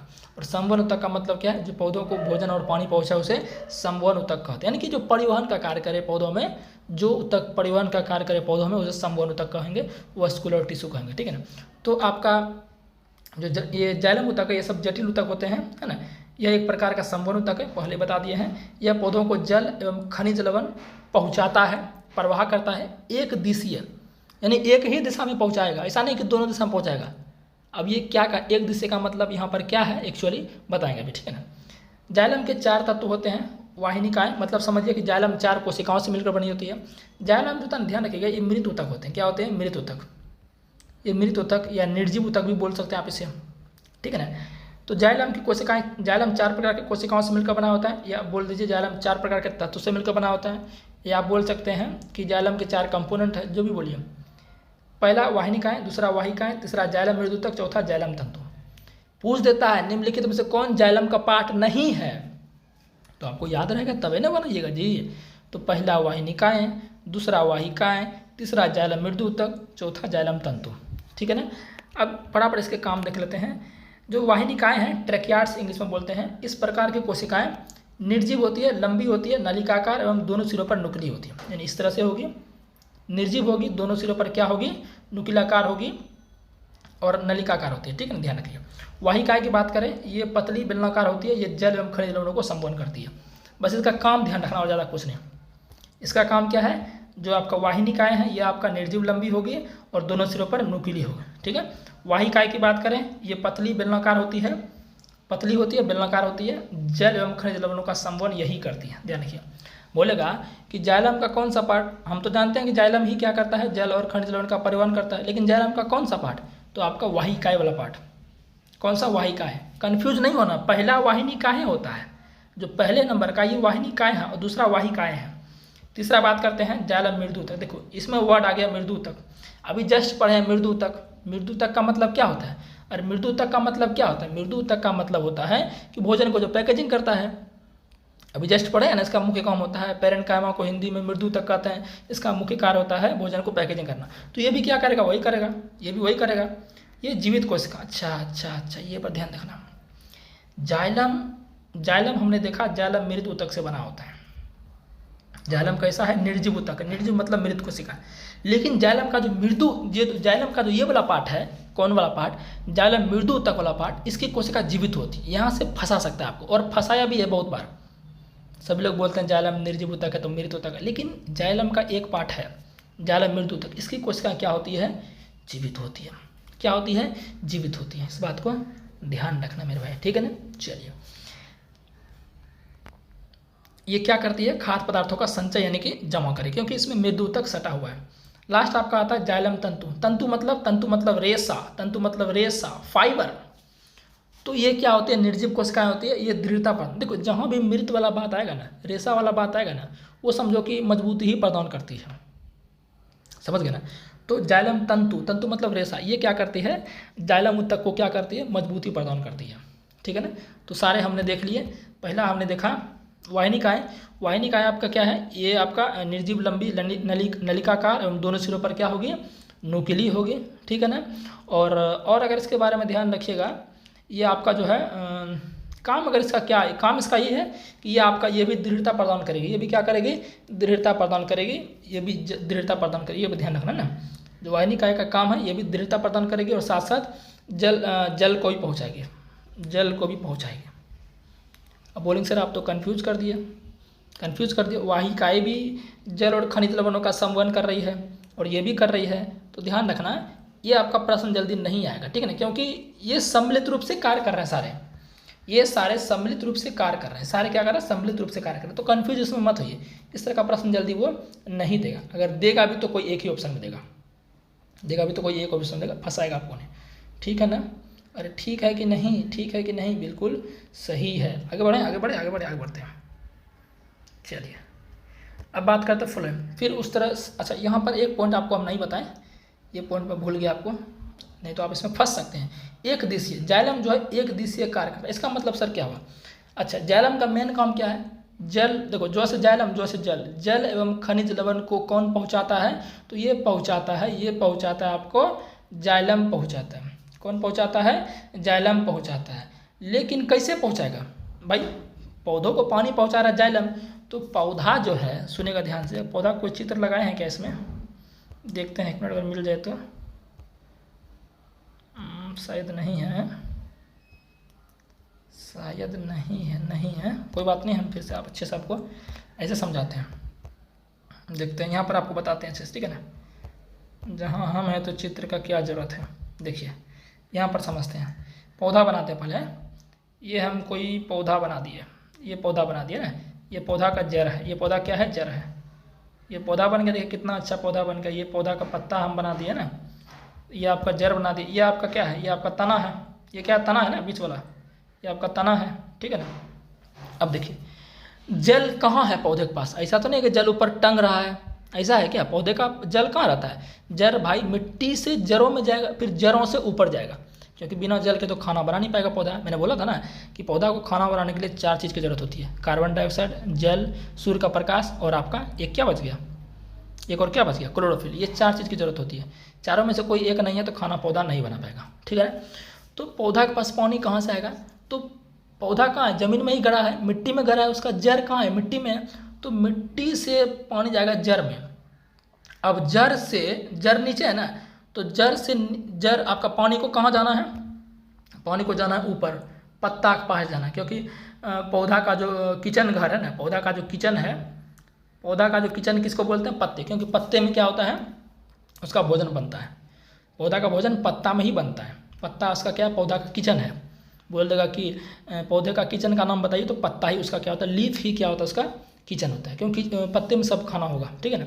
तो जब खाना पत्ते में ही बन रहा है तो पानी भी वहीं पहुंचना चाहिए भाई। खाना अगर हम किचन में बनाएंगे तो पानी भी हमारा किचन में ही रहना चाहिए ना, रहना चाहिए कि नहीं रहना चाहिए, बिल्कुल रहना चाहिए। तो जड़ से पौधा, जड़ से पानी जाएगा कहाँ, ऊपर, जड़ से जाएगा तना के माध्यम से, तना के माध्यम से पत्ता में घुसेगा और पत्ता में घुस जाएगा अंदर, ठीक है ना। तो पानी कैसे जा रहा है सर, नीचे से ऊपर जा रहा है, क्योंकि पानी नीचे है तो नीचे से ऊपर जा रहा है पानी, इसलिए हम बोल रहे हैं एक दिशीय। तो जाइलम जो कार्य कर रहा है वो कैसा कार्य करता है, एक दिशीय कार्य करता है। द्विदिशीय मतलब दोनों दिशा, एक दिशीय मतलब एक दिशा। तो जाइलम सिर्फ एक ही दिशा में काम करता है, सिर्फ नीचे से पानी को उठाएगा और पत्ता तक पहुंचेगा। ऐसा नहीं है कि फिर ऊपर से पानी नीचे भी आ जाए, ऐसा नहीं होगा, कभी नहीं होगा, क्योंकि पानी ऊपर रहता नहीं है, पानी नीचे रहता है, तो जमीन में रहता है, जमीन से ऊपर की ओर जाएगा, पत्ते तक वो पहुंचेगा। इसलिए हम बोल रहे हैं जाइलम आपका क्या करता है, एक दिशीय कार्य करता है, ठीक है ना। वही फ्लोएम आपका 2 दिशा में कार्य करेगा। अभी फ्लोएम पढ़ते हैं, फ्लोएम आप देखते हैं, देखिए फ्लोएम को, जिस तरह जाइलम आपका 4 प्रकार का हुआ, सेम उसी तरह फ्लोएम भी आपका 4 प्रकार हुआ। यह पौधों में भोजन का संवहन करता है और द्विदिशीय परिवहन करता है। जाइलम का मुख्य कार्य क्या है, पौधों को पानी और खनिज लवण पहुंचाना। फ्लोएम का मुख्य काम क्या है, भोजन को पहुंचाना इधर उधर, मतलब भोजन कहाँ बना, भोजन बना कहाँ, पत्ता में भोजन बना। अब भोजन पत्ता में बना तो भोजन तो सब पौधा के सभी अंग को चाहिए भाई, पौधा के जड़ को भी भोजन चाहिए, तनाव को भी चाहिए कि नहीं चाहिए। तो भोजन है कहाँ, पत्ता में है, पत्ते में बना हुआ है, तो वहाँ से भोजन क्या होता है, सभी जगह ट्रांसफर होगा, नीचे भी ट्रांसफर होगा, ऊपर भी ट्रांसफर होगा। समझ गए ना। देखो भाई हमारा जो है, सुनो ध्यान से, ये आपका पौधा का जड़ हो गया, ठीक है ना, ये तना हो गया, ये आपका पत्ता हो गया। तो पत्ते में भोजन बना है, तो पत्ते में भोजन बना है तो लेकिन कार्य करने के लिए सभी को चाहिए भोजन, तो पत्ते से भोजन आपका ट्रांसफर होगा, इधर भी ट्रांसफर होगा, इधर भी ट्रांसफर होगा, इधर भी ट्रांसफर, मतलब सभी जगह ट्रांसफर होगा। इसलिए कहते हैं नीचे भी जाएगा ऊपर भी जाएगा, यानी कि दोनों दिशा में जाएगा, इसलिए बोलते हैं फ्लोएम आपका द्विदिशीय कार्य करता है। अच्छा, यहाँ से भोजन कौन पहुँचाएगा भाई, फ्लोएम पहुँचाएगा। कौन पहुँचाएगा, आपका फ्लोएम पहुँचाएगा, ठीक है ना। तो समझ गए ना फ्लोएम के बारे में, ये खाना पहुँचाने का काम करता है और जाइलम पानी पहुँचाने का काम करता है, पानी और खनिज लवण। जिस तरह जाइलम के 4 पार्ट, उसी तरह फ्लोएम के 4 पार्ट, चालनी नलिकाएं, सहकोशिकाएं, फ्लोएम मृदुतक और फ्लोएम रेशा। देखो मृदुतक और रेशा दोनों में कॉमन है, जाइलम में भी मृदुतक होगा, जाइलम मृदुतक, जाइलम रेशा, उसी तरह फ्लोएम मृदुतक, फ्लोएम रेशा, ठीक है। तो अब देख लेते हैं इसका फटाफट काम। जो चालनी नलिका है ना, चालनी नलिका जो मेरे भाई है, ये आपका जो है इसको बोलते हैं सीव ट्यूब्स। यह भोज्य पदार्थों को घुलित अवस्था में स्थानांतरण करता है।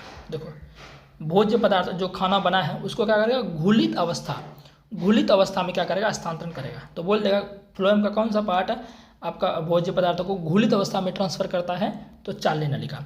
सहकोशिका, इसको कंपेनियन सेल बोलते हैं, क्या बोलते हैं, कंपेनियन सेल्स। ये क्या करती है, ये कोशिका लंबी पतली और चालनी नलिकाओं के पार्श्व में, यानी मान लीजिए कि ये आपका कोशिका है, चालनी नलिका है, ठीक है ना, ये फ्लोएम का एक कोशिका है चालनी, इसके साइड में ये सहकोशिका मौजूद रहती है। तो ये प्रश्न आया हुआ है कि सहकोशिका की स्थिति कहाँ है, तो ये आपका चालनी नलिका के पार्श्व। देखो पार्श्व का मतलब भी होता है साइड में, क्या कहता है, मेरे पार्श्व में बैठो, मेरे लेटरल बैठो, मेरे बगल में बैठो, ठीक है। तो बोल देगा कि सहकोशिका कहाँ रहती है, तो चालनी नलिका के बगल में रहती है, उसको हेल्प करती है, सह नाम देखो, नाम है इसका सह। सह मतलब हेल्प करना से होता है ना, सहपाठी, मेरा सहपाठी है, मेरा दोस्त है, हेल्प करने वाला, ठीक है। तो ये चाली नली का क्या करता है, हेल्प करता है, ठीक है। चलिए, ये कोशिका लंबी, पतली और चाली नलिकाओं के पार्श्व में उपस्थित होती है। केवल आवृत बीज पादपों के फ्लोएम में सह कोशिका पाई जाती है। यहाँ पर देखो एक कॉन्सेप्ट आ गया, क्या आ गया, यहाँ पर एक कॉन्सेप्ट आ गया। सर क्या कॉन्सेप्ट आ गया, कॉन्सेप्ट यहाँ पर आ गया कि जो सह कोशिका है वो सभी पादपों या सभी पौधों में नहीं पाया जाएगा। इसका क्या मतलब है, ये सिर्फ पाया जाएगा जो आपका आवृत बीजी है। आवृत बीजी क्या होता है, वैसे बीज वाले पौधे जिनके ऊपर कवर हो, उसे बोलेंगे आवृत बीजी पौधे। जैसे कि थैलोफाइटा आपने सुना होगा, ब्रायोफाइटा सुना होगा, टेरिडोफाइटा सुना होगा, ये सब आवृत बीजी नहीं होता है। एक्चुअली ये जो आपका होता है, जब हम क्या बोलते हैं, जब पादप जगत को दो पार्ट में बांटते हैं ना, उस समय देखते हैं क्रिप्टोगेम्स, फेंड्रोगेम्स, तो उसी सब का ये आपका पार्ट होता है, ठीक है ना। तो आवृत बीज का मतलब क्या हो गया कि कोई ऐसा बीज जिसके ऊपर कवर, यानी कि बीज को सुरक्षा देने के लिए ऊपर कवर हो, मतलब कवर हो, उसको हम क्या बोलेंगे, आवृत बीजी पौधा। तो आवृत बीजी पौधों में सिर्फ आपका पाया जाएगा सह कोशिका, और किसी में नहीं पाया जाएगा। समझ गए ना बात को। और मैं एक चीज़ बता देना चाहता हूँ आपको कि ये जो आवृत बीजी यानी कि जो आपका क्या बोलते हैं, ये सब टॉपिक जो आपका है, ये सब टॉपिक जो आपका है, ये आपका जो जीवों में विविधता है ना, जीवों में विविधता, उसमें आता है ये क्या बोलते हैं, एनिमल किंगडम, प्लांट किंगडम है ना, उसमें आता है ये। तो ये टॉपिक को एनसीईआरटी से हटा दिया, इसलिए इसको पढ़ना नहीं है। समझ गए ना। चलिए, तो यहाँ पर ये ध्यान रखना है, जो सिर्फ आवृत बीजी पौधों में सह कोशिका पाई जाएगी, ठीक है। चलिए, अब वही बात आ गया, फ्लोएम मृदु तक। मृदु तक जहाँ आ गया तो क्या होगा, भोजन का पैकेजिंग होगा। तो संचय मतलब पैकेजिंग होता है, संचय, संचारित है ना, संरक्षित, सब का मतलब पैकेजिंग होता है। रेशा आ गया, रेशा आ गया मतलब क्या करेगा, आपका दृढ़ता प्रदान करेगा फ्लोएम तक को। जिस तरह जालम मृदु, जालम रेशा क्या करता था, जालम को मजबूती प्रदान करता था, कठोरता, दृढ़ता, मजबूती सब प्रदान करता था। उसी तरह फ्लोएम रेशा में फ्लोएम को क्या करेगा, दृढ़ता, मजबूती प्रदान करेगा, ठीक है ना। चलिए, तो ये भी फ्लोएम रेशा क्या है, निर्जीव होती है। जिस तरह जाइलम जो आपका क्या कहते हैं, जाइलम रेशा भी क्या था, निर्जीव था, उसी तरह आपका फ्लोएम रेशा भी क्या होगा, फ्लोएम रेशा भी क्या होगा आपका, ये आपका क्या होगा, मृत कोशिका होगा, निर्जीव होगा, ठीक है ना। तो यहाँ तक क्लियर है कि नहीं क्लियर है, क्लियर है क्या। अच्छा, फ्लोएम मृदु तक की बात करें, इसकी कोशिका भी क्या होगी, जीवित होगी, क्योंकि मृदु तक जिसमें आ गया उसकी जीवित होगी। जाइलम मृदु तक, क्योंकि मृदु तक खुद में वो जीवित कोशिका है, जो कि सरल अवस्था तक का पार्ट है, बताया था ना। चलिए, तो यहाँ तक क्लियर हो गया क्या, क्लियर है, बिल्कुल क्लियर हो गया होगा। जो प्लांट टिश्यू था, क्या था, प्लांट टिश्यू यानी कि पादप ऊतक, वो क्या होता है, पूरी तरह क्या होता है मेरे भाई, आपका खत्म होता है ना। हमने क्या क्या देखा, एक बार फिर से देख लेते हैं। हमने यहाँ पर जाइलम फ्लोएम को देखा, और उसके बाद जाइलम को देखा, और हमने क्या क्या देखा, और देख स्थूल कौन देखा, मृदु तक देखा, अंतर्वेशीय, पार्श्वस्थ, शीर्षस्थ, स्थायी ऊतक के प्रकार, ये सारा चीज़ हमने जो है यहाँ पर देखा। यानी कि ओवरऑल पादप ऊतक हमने कंप्लीट पढ़ लिया। अब बात आता है जंतु ऊतक, बस चैप्टर खत्म। ऊतक मतलब दो ही चीज़ पढ़ना ही है, एक पादप ऊतक पढ़ लिए, एक जंतु ऊतक पढ़ लिए, काम खत्म। तो अब हम बढ़ते हैं जंतु ऊतक की ओर, ठीक है ना, जंतु ऊतक की ओर बढ़ते हैं। तो यहाँ से हमारा स्टार्ट होता है मेरे भाई आपका जंतु ऊतक। क्या स्टार्ट होता है, जंतु ऊतक स्टार्ट होता है, समझ गए ना। देखिए, जंतु ऊतक क्या, जो जंतु में पाया जाएगा उसे जंतु ऊतक कहेंगे। यह भी 4 प्रकार के होते हैं। पादप ऊतक को हमने 2 पार्ट में बांटा था, याद है, एक विभजोतक, एक अस्थाई में, फिर उसको आगे आगे बांटते गए। तो जंतु ऊतक को 4 पार्ट, यानी जंतु ऊतक 4 प्रकार के होते हैं। एक एपिथेलियम, दूसरा मतलब एपिथेलियम को हिंदी में बोलेंगे उपकला ऊतक, दोनों ही ध्यान रखना है। कलर दूसरा ले लेता हूँ, लाल ले लेता हूँ। दूसरा संयोजी ऊतक, कनेक्टिव टिश्यू इंग्लिश में बोलते हैं।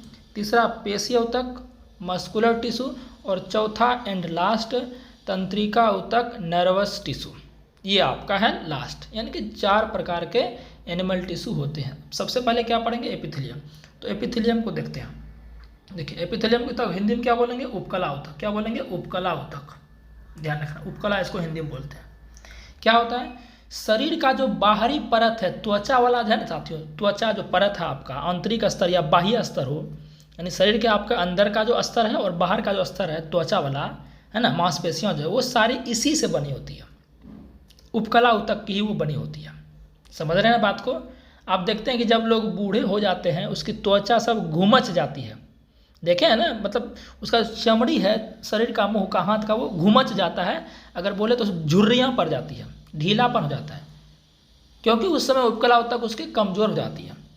यानी कि बाहरी पार्ट जो जितना भी त्वचा वाला है सारा आपका क्या है, उपकला उत्तक ही का ही बना होता है, और अंदर का अस्तर का जो निर्माण होता है, शरीर के अंदर का जो आंतरिक स्तर का निर्माण होता है वो सारा उपकला उत्तक ही है। अब इसी के अलग अलग टाइप्स हैं, समझ रहे ना बात को। तो उपकला उत्तक का मतलब आप मेजर समझे ना, यह जंतु के शरीर को ढकने या बाहरी रक्षा। अब भाई ऊपर त्वचा है तो हमारा शरीर को ढक ही रहा है ना, अगर त्वचा नहीं रहेगा तो खाली मांस दिखता, ढकता कौन, फिर सुरक्षा कौन करता मांस का, तो त्वचा इसलिए बोले वो ढक रहा है हमारे शरीर को, समझ रहे ना बात को। तो यह जंतु के शरीर को ढकने या बाहरी रक्षा प्रदान करने वाला उत्तक है, मतलब बाहरी परत बनाने वाला त्वचा, ठीक है ना। अगर बोल दे कि त्वचा कैसा उत्तक है तो बोलेंगे उपकला उत्तक है, समझ गए। यह शरीर के अंदर स्थित बहुत से अंगों और गुहिकाओं को भरते हैं। अब शरीर के अंदर आपके पास कमजोरी आ गई, वहाँ पर जो है आपका मतलब कि कमजोरी आने के बाद क्या होगा, आपके शरीर ढीले पड़ने लगेंगे ना, मतलब उपकला उत्तक आपके कमज़ोर होने लगेंगे। तो उपकला उत्तक अगर आपका ठीक ठाक है तो वो क्या करता है, शरीर के अंदर जो खाली स्थान है उसको भरता है। खाली स्थान क्या करता है, भरता है, यानी कि सिंपल कहिए ना कि मांसपेशियों में वृद्धि करना है ना, त्वचा के मतलब जो परत है उसको परत में वृद्धि करना है ना, नए परत का निर्माण करना, ये सब सारे इसके कार्य होते हैं। खाली जगह के शरीर को अंदर को भरता है। गुहिका का मतलब होता है खाली जगह, गुहा, गुहिका, कैविटी इंग्लिश में बोलते हैं, इस सब का मतलब होता है खाली जगह, ठीक है ना। चलिए आगे देखते हैं। यह शरीर के विभिन्न तंत्रों को एक दूसरे से अलग रखने के लिए एक अवरोध के रूप में भी कार्य करता है। जैसे देखिए क्या बोल रही है, जैसे हम बात कर लेते हैं यहाँ पर पाचन तंत्र की बात करते हैं। क्या बात करते हैं, पाचन तंत्र की बात करते हैं। क्या बात करते हैं, पाचन तंत्र। अब देखिए तंत्र आ गया, तंत्र कैसे बनता है, मैंने बताया था ना, कोशिका से मिलकर क्या बनता है, ऊतक बनता है, ऊतक से मिलकर अंग बनता है, अंग से मिलकर तंत्र बनता है, मतलब पाचन तंत्र। मतलब तंत्र कैसे बनता है, अंग से मिलकर तंत्र बनता है, यानी कि पाचन तंत्र में कुछ ना कुछ अंग होंगे। तो पाचन तंत्र का जो भी अंग होगा, पाचन तंत्र का जो भी अंग होगा, जैसे मान लेते हैं पाचन तंत्र का अंग क्या है, जैसे आपका लीवर, ये पाचन तंत्र का अंग होता है। लीवर आपका, पेट हो गया है ना, मुंह हो गया है ना, अग्नाशय, अमाशय, ये सारा आपका पाचन तंत्र का अंग होता है। अब दूसरा बात कर लेते हैं उत्सर्जन तंत्र। उत्सर्जन ये भी तंत्र, इसमें भी अंग होगा। तो इसके जो भी अंग है, जैसे किडनी हो गया, फेफड़ा हो गया है ना, किडनी, फेफड़ा, मूत्रवाहिनी, मूत्राशय, ये सारे उत्सर्जन तंत्र के अंग होते हैं। तो इसके अंग और इसके अंग को मिक्स ना हो, इसके बीच एक परत का निर्माण करता है, अवरोध का कार्य करता है, मतलब मिले ना, इस तरह से ये आपका परत का निर्माण करता है, आपका अवरोध उत्पन्न करता है विभिन्न तंत्रों के अंगों को सेपरेट करने के लिए। कौन, उपकला उत्तक, ठीक है। चलिए, इस ऊतक की कोशिकाएं एक दूसरे से सटी होती है और ये एक अनवरत परत का निर्माण करते हैं। मतलब अनवरत परत का मतलब यहाँ पर हो गया, एक तरह से समझिए, इस ऊतक कोशिका एक दूसरे से सटी रहती है और एक अनवरत परत का मतलब एक तरह समझिए कि लेयर का निर्माण है ना। वैसे अनवरत का मतलब खाली होता है, लेकिन यहाँ पर आप अनवरत का मतलब समझिए एक परत का जब सटा हुआ है तो क्या होगा, एक परत बनेगा। ओवरऑल कहना वही चाह रहा है, ठीक है ना। फिर है, इन परतों के बीच चिपकाने वाले पदार्थ कम होते हैं। इन परतों के बीच चिपकाने वाले पदार्थ कम होते हैं। मतलब ये परत है, इसके ऊपर कोई दूसरा परत, इसके ऊपर तीसरा परत, चौथा परत, इनके परतों के बीच चिपकाने वाला पदार्थ, मतलब कोई फालतू का पदार्थ, बेकार पदार्थ, अवशिष्ट पदार्थ कम होते हैं, ठीक है, ये कहना चाह रहा है। आगे देखते हैं, इन परतों के बीच, ये तो हमने पढ़ लिया, और इनकी कोशिकाओं के बीच कोई अंतर कोश के स्थान नहीं होता है। जैसे अभी हमने देखा था पेरेन्काइमा को, कोलेनकाइमा को, स्क्लेरेन्काइमा को, उनके बीचों, उनके परतों, कोशिकाओं के बीच क्या होता है आपका, किसी के बीच गैप होता है, किसी के बीच गैप नहीं होता है। जैसे पेरेन्काइमा के कोशिकाओं के बीच गैप होता है, कोलेनकाइमा के बीच थोड़ा सा गैप होता है, और स्क्लेरेन्काइमा के कोशिकाओं के बीच कोई गैप नहीं होता है।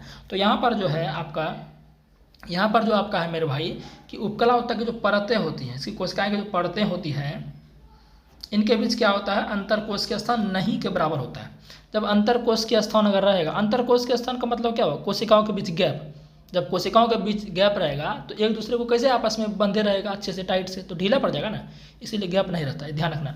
उपकला उत्तक की कोशिकाओं के बीच गैप नहीं रहता है, ठीक है, परतों के बीच गैप नहीं रहता है। चलिए, कोई भी पदार्थ शरीर में प्रवेश करता है या बाहर निकलता है तो वो एपिथेलियम की किसी परत से जरूर गुजरता है। अब सीधी सी बात है, मान चलिए आपको कांटा चुभा रहे हैं आपके बदन में, तो भाई कांटा चुभाएगा तो पहले ऊपर वाला पार्ट बन जाएगा, तब ना अंदर घुसेगा। वो अंदर जाए, बाहर निकले, खून निकल रहा है बाहर तो त्वचा के माध्यम से निकला बाहर, ओवरऑल तो बाहर त्वचा से आएगा ना। तो वही है सिंपल चीज़। तो जब मैंने आपको बोल ही दिया कि बाहर का परत अंदर का परत सब इसी का नाम है, मतलब उपकला ऊतक से ही बना रहता है। तो सारे पॉइंट मैंने आपको दिए हैं ताकि वहाँ फंसे ना आप, मैं सारा पॉइंट को आपको एक्सप्लेन भी कर रहा हूँ, ठीक है। चलिए अब देखते हैं यहाँ पर, सामान्यतः सभी एपिथेलियम को एक बाहरी रेशेदार आधार झिल्ली से नीचे रहने वाले ऊतकों से अलग करता है। सामान्यतः सभी एपिथेलियमों को एक बाहरी रेशेदार आधार झिल्ली से नीचे रहने वाले ऊतकों से अलग, मतलब जो परत रहता है ना, परत का जो निचला वाला पार्ट है जो उसको आधार झिल्ली बोलते हैं। इस तरह से परत में अभी आपको प्रकार बताएंगे। आधार झिल्ली से नीचे रहने वाले सामान्यतः सभी एपिथेलियमों को एक बाहरी रेशेदार आधार झिल्ली से उससे नीचे, इसके जो नीचे वाला पार्ट है, ऊपर वाला पार्ट सेपरेट रहता है। समझ रहे हैं ना बात को? ये आपका घुमा फिरा के सारा बात वही कहना चाह रहा है। थोड़ा सा चेंजेस देखने को मिलता है और आपको लगता है कुछ नया है, लिटिल बिट नया रहता है, ज़्यादा कुछ नहीं रहता है। 7 पॉइंट देखिए मैंने आपके लिए यहाँ पर एपिथेलियम ऊतक के बारे में लिखा है। कोई भी पॉइंट पूछ देगा, बोल देगा एपिथेलियम ऊतक के बारे में क्या सही है या एपिथेलियम ऊतक के बारे में क्या गलत है, तो आप फंसिएगा क्या? नहीं फंसिएगा, ठीक है। चलिए अब देखते हैं मेरे भाई इसके प्रकार। एपिथेलियम ऊतक के 4 प्रकार होते हैं। सल्की या सल्काभ उपकला ऊतक, इसी को एक और नाम है इसका, इसको बोलते हैं सरल उपकला ऊतक भी कहते हैं। अभी सबका इमेज दिखाऊंगा, मैंने इमेज इसके लिए लिया है, ठीक है ना। सरल उपकला ऊतक इसको बोलते हैं, अन्य नाम है या तो सल्की उपकला ऊतक बोलिए या सल्काभ उपकला ऊतक बोलिए, एक ही बात। दूसरा घनाकार उपकला ऊतक, तीसरा स्तंभाकार, चौथा अस्तरित सल्की उपकला ऊतक। ये 4 प्रकार है। 4 प्रकार देखते हैं कैसे कैसे पूछता है। पहले हम देखते हैं सल्की उपकला ऊतक, इसका इमेज भी दिखाऊंगा मैं, ठीक है ना। एक काम करते हैं, पहले हम सबका इमेज ही देख लेते हैं। ये देखिए, ये जो आपका है ये उपकला ऊतक है, देखिए परत आपको दिख रहा है ना, लेकिन यहाँ पर ये सिंगल परत है। कैसा परत है? सिंगल परत है, इसीलिए इसको बोल रहे हैं सरल उपकला ऊतक। क्या बोल रहे हैं मेरे भाई? इसको हम बोल रहे हैं, अरे कलर दूसरा, ये काला लेता है, इसलिए इसको क्या बोल रहे हैं? सरल उपकला ऊतक बोल रहे हैं। सरल बोलिए या सल्की बोलिए या सल्काभ, सब इसी का नाम है, ठीक है ना। इसका नाम है तो ध्यान रखना है। सरल उपकला ऊतक, सल्की उपकला ऊतक, सल्काभ उपकला ऊतक, सब इसी का नाम। ये आपका सरल होता है ना, एक परत इसका होता है, एक ही परत होते हैं। और इसमें इसके देखिए ये आपका जो केंद्रक होता है, इसके केंद्रक क्या होते हैं? चपटे होते हैं। इसके केंद्रक क्या होते हैं? आपको दिख रहा होगा यहाँ पर, इसके केंद्रक क्या होता है? चपटे। कोशिका केंद्रक जो ये क्या है? ये सारे कोशिका है, जो दिख रहा है आपको सारे कोशिका ही है, ये सारा कोशिका। इसके कोशिका के केंद्रक क्या है? चपटे हैं। तो बोलेगा कि सल्की उपकला ऊतक के केंद्रक कैसे होते हैं? चपटे होते हैं, ठीक है ना। अच्छा, इसका काम क्या है? ये शरीर में कहाँ पाया जाता है? ये पाया जाता है साथियों आपका जो हमारा आहार नाल है ना, आहार नाल है, कैसा कलर लूँ मैं, यहाँ पर लेता हूँ। यहाँ पर देखिए आहार नाल जो है, आहार नाल अभी सब वहाँ पर लिखा हुआ मैंने, लेकिन मैं आपको समझा रहा हूँ। यहाँ पर आहार नाल हो गया, मुंह का अस्तर हो गया है ना, मुंह का अस्तर हो गया, और जो आपका जैसे कि आपका क्या बोलते हैं, जीभ हो गया है, जीभ। ये सब में जो जीभ में आपका जो है कौन सा उपकला ऊतक है? आपका सल्की उपकला ऊतक है। जो मुंह है, मुंह का जो अस्तर है ना, मुंह का जो अस्तर है पूरा अंदर का जो मुंह का पार्ट है, वो सारा किसका बना होता है? ये बना होता है मेरे भाई आपका सल्की उपकला ऊतक का। और आहार नाल, आहार नाल का मतलब क्या होता है? जो आपका मुंह से लेकर छोटी आंत तक, बड़ी आंत तक, वो आहार नाल होता है। यानी सिंपल भाषा हम समझे, आहार नाल का मतलब क्या होता है? जब हम भोजन खाते हैं तो भोजन हमारे शरीर में जहाँ जहाँ से गुजरता है उसको आहार नाल कहते हैं। जैसे मुंह हो गया, आपका ग्रासनली हो गया, अमाशय हो गया, अग्नाशय हो गया, अग्नाशय से तो नहीं गुजरता है, मुंह हो गया, ग्रासनली हो गया, अमाशय हो गया, छोटी आंत, बड़ी आंत, गुदद्वार, ये सारे आहार नाली के पार्ट होते हैं। तो ये सब का जो अस्तर है, ये सब जो बना होता है, ये सारा सल्की या सल्काभ उपकला ऊतक से बना होता है। बस इससे प्रश्न इतना ही आएगा, बोलेगा कि आहार नाल का अस्तर जो है वो किससे बना होता है, यानी आहार नाल का परत जो है किससे बना होता है? तो सल्की उपकला ऊतक से। जीभ जो हमारा है उसका, उसमें जो परत है वो किससे बना होता है? वो सल्की उपकला ऊतक से। सिंपल है, ऐसे प्रोसेस में आएगा, ठीक है ना। चलिए, तो सल्की आपने समझा, इसके केंद्रक कैसे होंगे? चपटे होंगे, ठीक है ना। चलिए नेक्स्ट देखते हैं। नेक्स्ट आपका बात आता है स्ट्रेटिफाइड स्क्वेमस एपिथेलियम, यानी कि अस्तरित उपकला ऊतक। देखिए अस्तरित उपकला ऊतक, ये आपको दिख रहा होगा। अस्तरित उपकला ऊतक का मतलब क्या हो गया कि अभी हमने आपको क्या दिखाया यहाँ पर? ये दिखाया, ये आपका है सरल उपकला ऊतक, इसमें एक परत है। अब इसी के जैसा बहुत परत हो जाएगा, बहुत परत हो जाएगा, तो वो आपका क्या हो जाएगा? अस्तरित। मतलब स्तरित का मतलब क्या, एकदम बहुत लेयर बन जाएगा, लेयर की संख्या ज़्यादा हो जाएगी, लेयर की संख्या ज़्यादा हो जाएगी, तो वो आपका क्या हो जाएगा, अस्तरित सल्की उपकला ऊतक। ठीक है ना। जो अस्तरित सल्की उपकला ऊतक है मेरे भाई, ये आपका अस्तरित सल्की उपकला ऊतक है ना। ये जो आपका है, इसी का ये भी रूप दिखाया गया है। ये जो आपका, ये किससे मदद करता है, किस में मदद करता है, ये आपका मदद करता है, किस में मदद करता है, जैसे कि आपका, अब चूंकि इसमें ज़्यादा लेयर हो गया, अब इसमें क्या हो गया, थोड़ा सा ज़्यादा लेयर, जब ज़्यादा लेयर हो गया तो थोड़ा सा मोटा हो गया, ताकतवर हो गया कि नहीं हो गया, बिल्कुल हो गया। तो जब ये ज़्यादा मोटा हो गया तो ये हमें चोट से बचाता है, चोट से बचाता है। ये किससे बचाता है ये मेरे भाई, ये आपका चोट से बचाता है। अच्छा, ये कहाँ आपको देखने को मिलेगा, ये आपको ये भी मुख गुहा में देखने को मिलेगा, और आपका जो आँखों की जो कॉर्निया है, जो आँखों की कॉर्निया है ना मेरे भाई, उसमें भी ये आपको देखने को मिलेगा। कौन, आपका स्ट्रेटिफाइड स्क्वेमस एपिथेलियम या अस्तरित सल्की उपकला ऊतक, ये आँखों की कॉर्निया वगैरह में ये आपको देखने को मिलता है। समझ गए क्या, उम्मीद है कि यहाँ तक क्लियर होगा। अब नेक्स्ट देखते हैं, ये आपका है घनाकार उपकला ऊतक। अभी सबको वहाँ देखेंगे, अभी मैं चित्र दिखा के एक बार इसको खत्म कर देना चाह रहा हूँ। ये हो गया घनाकार उपकला ऊतक। घनाकार उपकला ऊतक का मतलब है, देखिए इसमें सभी ये एकदम ये आपको घनाकार दिख रहा होगा, ये सारा क्या आपका ये घनाकार आपको दिख रहा है। देखिए ये आपको पूरा घनाकार टाइप का दिख रहा होगा, ये पूरा घनाकार होगा, है ना। इसमें केंद्रक आपको यहाँ पर दिख रहा होगा। तो घनाकार उपकला ऊतक का मतलब क्या है, इसमें जो उपकला ऊतक का परत होगा वो घनाकार होगा, कोशिकाएं इसकी घनाकार होगी। ठीक है ना, चूँकि नाम ही वही है। अब ये कहाँ पाया जाता है, प्रश्न तो यही पूछेगा, कहाँ पाया जाता है घनाकार उपकला ऊतक, तो ये पाया जाता है मेरे भाई आपका, जो आपका क्या बोलते हैं, जो आपका ये बोलते हैं ना, किडनी जो है, किडनी का जो नली होता है, वृक्क, किडनी का जो, यानी कि समझिए किडनी की नलिकाओं में पाया जाता है। किडनी को हिंदी में क्या कहते हैं, वृक्क कहते हैं। किडनी को हिंदी में क्या कहते हैं, वृक्क कहते हैं। तो वृक्क की नलिकाओं में ये आपको देखने को मिलेगा। ये कहाँ आपको देखने को मिलेगा, ये आपके वृक्क की नलिकाओं में देखने को मिलेगा। और कहाँ देखने को मिलेगा, जो हमारा लार ग्रंथि है, लार ग्रंथि मतलब, लार ग्रंथि कहाँ होता है, जीभ में लार ग्रंथि होगा, तो लार ग्रंथि में भी आपको ये देखने को मिलेगा। लार ग्रंथि में भी आपको कौन सा देखने को मिलेगा, कौन सा उपकला ऊतक, आपका घनाकार उपकला ऊतक। तो अभी मैंने सब लिखा हुआ है, लेकिन मैं आपको बता रहा हूँ ऐसे ही अभी समझाने के लिए। तो घनाकार उपकला ऊतक कहाँ कहाँ पाया जाता है, एक आपका वृक्क की नलियों में, किडनी की नलियों में, और आपका जो आपका क्या बोलते हैं, लार ग्रंथि है, उसमें पाया जाता है। इन दोनों में पाया जाता है। ठीक है ना। अब एक लास्ट देखते हैं। लास्ट आपका क्या है, लास्ट आपका है स्तंभाकार। लास्ट का नाम क्या है, स्तंभाकार, स्तंभाकार उपकला ऊतक, है ना। स्तंभाकार उपकला ऊतक, ये देखिए आपको एकदम स्तंभ, स्तंभ का मतलब क्या, कॉलम, स्तंभ का मतलब क्या, कॉलम। ये देखिए कॉलम का जैसा आपको दिखेगा, देखिए कॉलम का जैसा दिख रहा है ना, एकदम खड़ा, स्तंभ का जैसा एकदम, ये देखिए कॉलम का जैसा आपको दिख रहा होगा ना, कॉलम के जैसा आपको ये दिख रहा होगा।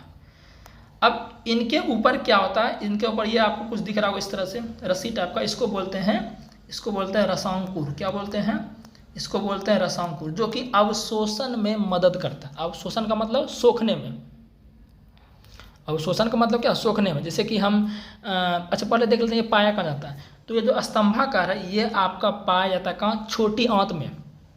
छोटी आंत में जो देखते होंगे आप, विलाई जो होता है, जो कि क्या करता है, जब भोजन पूरा पच जाता है, तो पचा हुआ जो अब पच जाता है, तो अवशोषण का कार्य कौन करेगा, जो उसमें भोजन जो हम खाए हैं उसमें जो पोषक तत्व है, उसको अवशोषण करने का कार्य कौन करता है, वही रसांकुर करता है, जिसको विलाई कहते हैं। वो पाचन तंत्र वाला आएगा ना, तो उसमें देखेंगे अभी हम, है ना।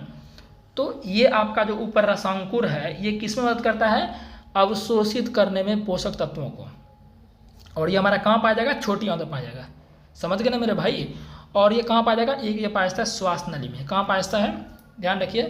पहला तो आपका ये हो गया छोटी आंत में, ध्यान रखिएगा, छोटी आंत में पाया जाएगा। और दूसरा ध्यान रखिए आप, श्वास नली में पाया जाता है। श्वास नली समझते हैं ना, ट्रेकिया इसको बोलते हैं। श्वास नली क्या होता है, ट्रेकिया। जब हम सांस लेते हैं अंदर जाता है, तो ट्रेकिया के माध्यम से वो फेफड़ा तक पहुँचता है। समझ गए ना। तो उस श्वास नली जो हमारा ट्रेकिया, वो किसका बना होता है, वो बना होता है आपका, मतलब उसमें जो परत होता है, कुछ परत, वो आपका किसका बना होता है, ये आपका स्तंभाकार उपकला ऊतक का बना होता है। समझ गए ना। तो ये चारों मैंने आपका उपकला ऊतक का प्रकार आपको दिखा दिया। अब देख लेते हैं वहाँ पर। तो अब इसको फटाफट पढ़ भी देते हैं। मैंने चित्र आपको दिखाई दिया है। ये अत्यधिक पतली और चपटी होती है, इसे सरल उपकला ऊतक भी कहा जाता है। इनकी कोशिका केंद्रक भी चपटी होती है, चित्र मैंने दिखा दिया था। यह आहार नली तथा मुंह के स्तर का निर्माण करती है और शरीर को रक्षात्मक कवच मतलब त्वचा इन्हीं से बनी होती है। जीवा ग्रास नली इन सब का निर्माण करती है। तो मैंने आपको पहले बोल दिया, बस खाली यहाँ पर पढ़ लेना फटाफट से। घनाकार उपकला ऊतक चित्र भी मैंने आपको दिखा दिया। ये आप कैसा होगा, घनाकार ही होगा, ठीक है ना।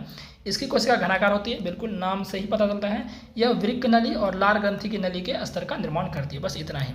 नेक्स्ट आपका आता है स्तंभाकार। स्तंभाकार मैंने आपको बता दिया क्या होता है। ये इस तरह से आपको देखने को मिलेगा, अभी बताया ना मैंने, इस तरह से आपको देखने को मिलेगा। और इसके ऊपर क्या पाए हैं, रसांकुर, जो कि अवशोषण करने में मदद करते हैं। कहाँ पाए थे, छोटी आंत में, और आपका पाया जाएगा, और कहाँ पाया जाएगा, स्वास्थ्य नली में, ठीक है ना। पढ़ देते हैं। इस ऊतक की कोशिका स्तंभ के जैसे दिखती है, जिसके ऊपर रसांकुर पाए जाते हैं, जो कि अवशोषण करने में मदद करता है। जहाँ अवशोषण और स्राव होता है वहाँ ये पाए जाते हैं। तो अवशोषण और स्राव कहाँ होता है, अवशोषण आपका छोटी आंत में अवशोषण होता है ना। और स्राव का मतलब क्या, स्राव का मतलब निकलना। जैसे कि आप देखे होंगे कि क्या बोलते हैं, लीवर में क्या होता है, लीवर पित्ताशय जो है, पित्ताशय में क्या होता है, पित्त स्राव होता है। और लीवर क्या करता है, पित्त का स्राव करता है ना। तो लीवर जो पित्त का स्राव करता है, तो लीवर में भी कुछ पार्ट में आपको ये देखने को मिलेगा स्तंभाकार उपकला होता है। मतलब जहाँ भी सिक्रेशन, स्राव वाला काम होता है, निकलने वाला काम होता है, वहाँ पर ये देखने को मिलेगा, क्योंकि इसमें रसांकुर है। तो ये आपका हमने पूरा देख लिया। और एक आपका लास्ट वाला क्या, अस्तरित सेल की जो स्ट्रेटिफाइड, यानी कि एक परत के ऊपर जो परत था, परत के ऊपर जो परत था, है ना, ये क्या करेगा, ये बाहरी चोटों से रक्षा करेगा, क्योंकि इसकी मोटी परत है। और इसमें क्या आपको सभी देखने को मिलेंगे, सभी पार्ट। इसमें सल्की भी दिखेगा, घनाकार भी दिखेगा, और आपका रसांकुर भी दिखेगा, सभी से मिलकर ये बना होता है, ठीक है। तो यहाँ तक मैंने पूरा आपको जो उपकला ऊतक था, उपकला ऊतक मैंने आपको पूरा क्लियर कर दिया, ठीक है ना। चलिए अब नेक्स्ट आता है आपका क्या, नेक्स्ट आता है आपका मेरे भाई, नेक्स्ट आता है आपका, देखते हैं संयोजी ऊतक के बारे में। इसको इंग्लिश कनेक्टिव टिश्यू बोलते हैं, ठीक है ना। यानी कि कनेक्टिव टिश्यू यानी कि कनेक्ट करने वाला बात आ गया यहाँ पर, ठीक है ना, जोड़ने वाला। आपको पता है कि हमारा जो पूरा शरीर है, सभी शरीर का अंग क्या रहता है, किसी न किसी से जुड़ा रहता है कि नहीं रहता है। हाथ देखिए आपका, मान चलिए आपका इस तरह से हाथ है, और हाथ का ऊपरला पार्ट यहाँ पर गिरा रहता है, गांठ रहता है ना यहाँ पर।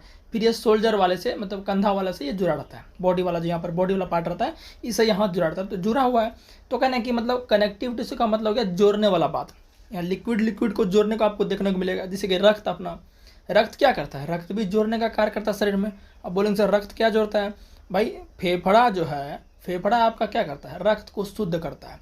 फिर रक्त को शुद्ध करने के बाद फेफड़ा क्या करता है, वो रक्त आपको हृदय को दे देता है, ताकि हृदय सभी जगह उस शुद्ध रक्त को पंप कर दे सभी अंगों में। तो देखो रक्त यहाँ पर कनेक्ट कर रहा है फेफड़ा और हृदय को, ठीक है। चलिए तो अब देखते हैं यहाँ पर हम संयोजी ऊतक के बारे में। इस ऊतक की कोशिकाएं आपस में कम जुड़ी रहती है, मतलब संयोजी ऊतक की कोशिकाएं जो आपस में थोड़ा सा कम कनेक्ट रहती है, समझ गए। इसकी कोशिकाएं मतलब इसकी कोशिकाएं होगी, मान चलिए कि ये इसकी कोशिका है। हम बार बार गोल इसलिए बनाते हैं ताकि आपको ज़्यादा समझ में आए, ठीक है ना। ये आपका गोल हो गया कोशिका, ठीक है ना। तो इसकी कोशिकाओं के जो अंतर कोश के स्थान है, अब बोले सर अंतर कोश के स्थान, अरे ये वाला जो खाली स्थान दिख रहा है, ये जो खाली स्थान है, इसको बोलेंगे अंतर कोश के स्थान। इसमें क्या होता है, कुछ लिक्विड भरा रहता है, कुछ ठोस भरा रहता है। यानी कि बोलेगा संयोजी ऊतक की कोशिकाओं का जो अंतर कोश के स्थान होता है, गैप होता है, उसमें क्या क्या भरा रहता है, तो उसमें मैट्रिक्स भरा रहता है। और ये मैट्रिक्स आपका कैसा हो सकता है, ठोस हो सकता है, तरल हो सकता है, ठीक है ना। वो उसकी प्रकृति के अनुसार वो बदलती रहती है। ठोस है तो उसका अलग प्रकृति है, द्रव तो उसका अलग प्रकृति है, ठीक है, इस तरह से। तो वही चीज़ यहाँ पर हमने मेरे भाई आपके लिए लिखा हुआ है। यह अधात्रित जेली की तरह सघन हो सकता है। सघन मतलब हो गया कि ज़्यादा गाढ़ा है ना, या कठोर हो सकती है। पहले ही मैंने बोल दिया आपको, अधात्री की प्रकृति विशिष्ट संयोजी ऊतक के कार्य के अनुसार बदलती रहती है। मतलब अधात्रिक प्रकृति जो है, जैसा कार्य संयोजी ऊतक का जैसा कार्य, उस तरह से उसमें अधात्री रहेगा। अधात्री का मतलब ही होता है कुछ न कुछ पदार्थ। अधात्रिक मतलब पदार्थ समझिए, ज़्यादातर लिक्विड रूप में, ठीक है। मैट्रिक्स का मतलब ये होता है लिक्विड रूप, ठीक है। चलिए अब संयोजी ऊतक के प्रकार देख लेते हैं। संयोजी ऊतक के क्या देख लेते हैं प्रकार। जिस तरह हमने एरियोलर ऊतक के, एरियोलर कह रहा हूँ मैं, एपिथेलियम ऊतक के प्रकार देखा, उसी तरह हम संयोजी ऊतक के प्रकार देखेंगे। तो इसके देखते हैं प्रकार। पहला आपको रुधिर, खून जिसको बोलते हैं ब्लड, ये आपका इसका प्रकार है, यानी संयोजी ऊतक का। अस्थि जिसको हड्डी बोलते हैं, उपास्थि जिसको कार्टिलेज बोलते हैं, स्नायु लिगामेंट, कंडरा जिसको टेंडन बोलते हैं, ये सब नाम आपने सुना होगा।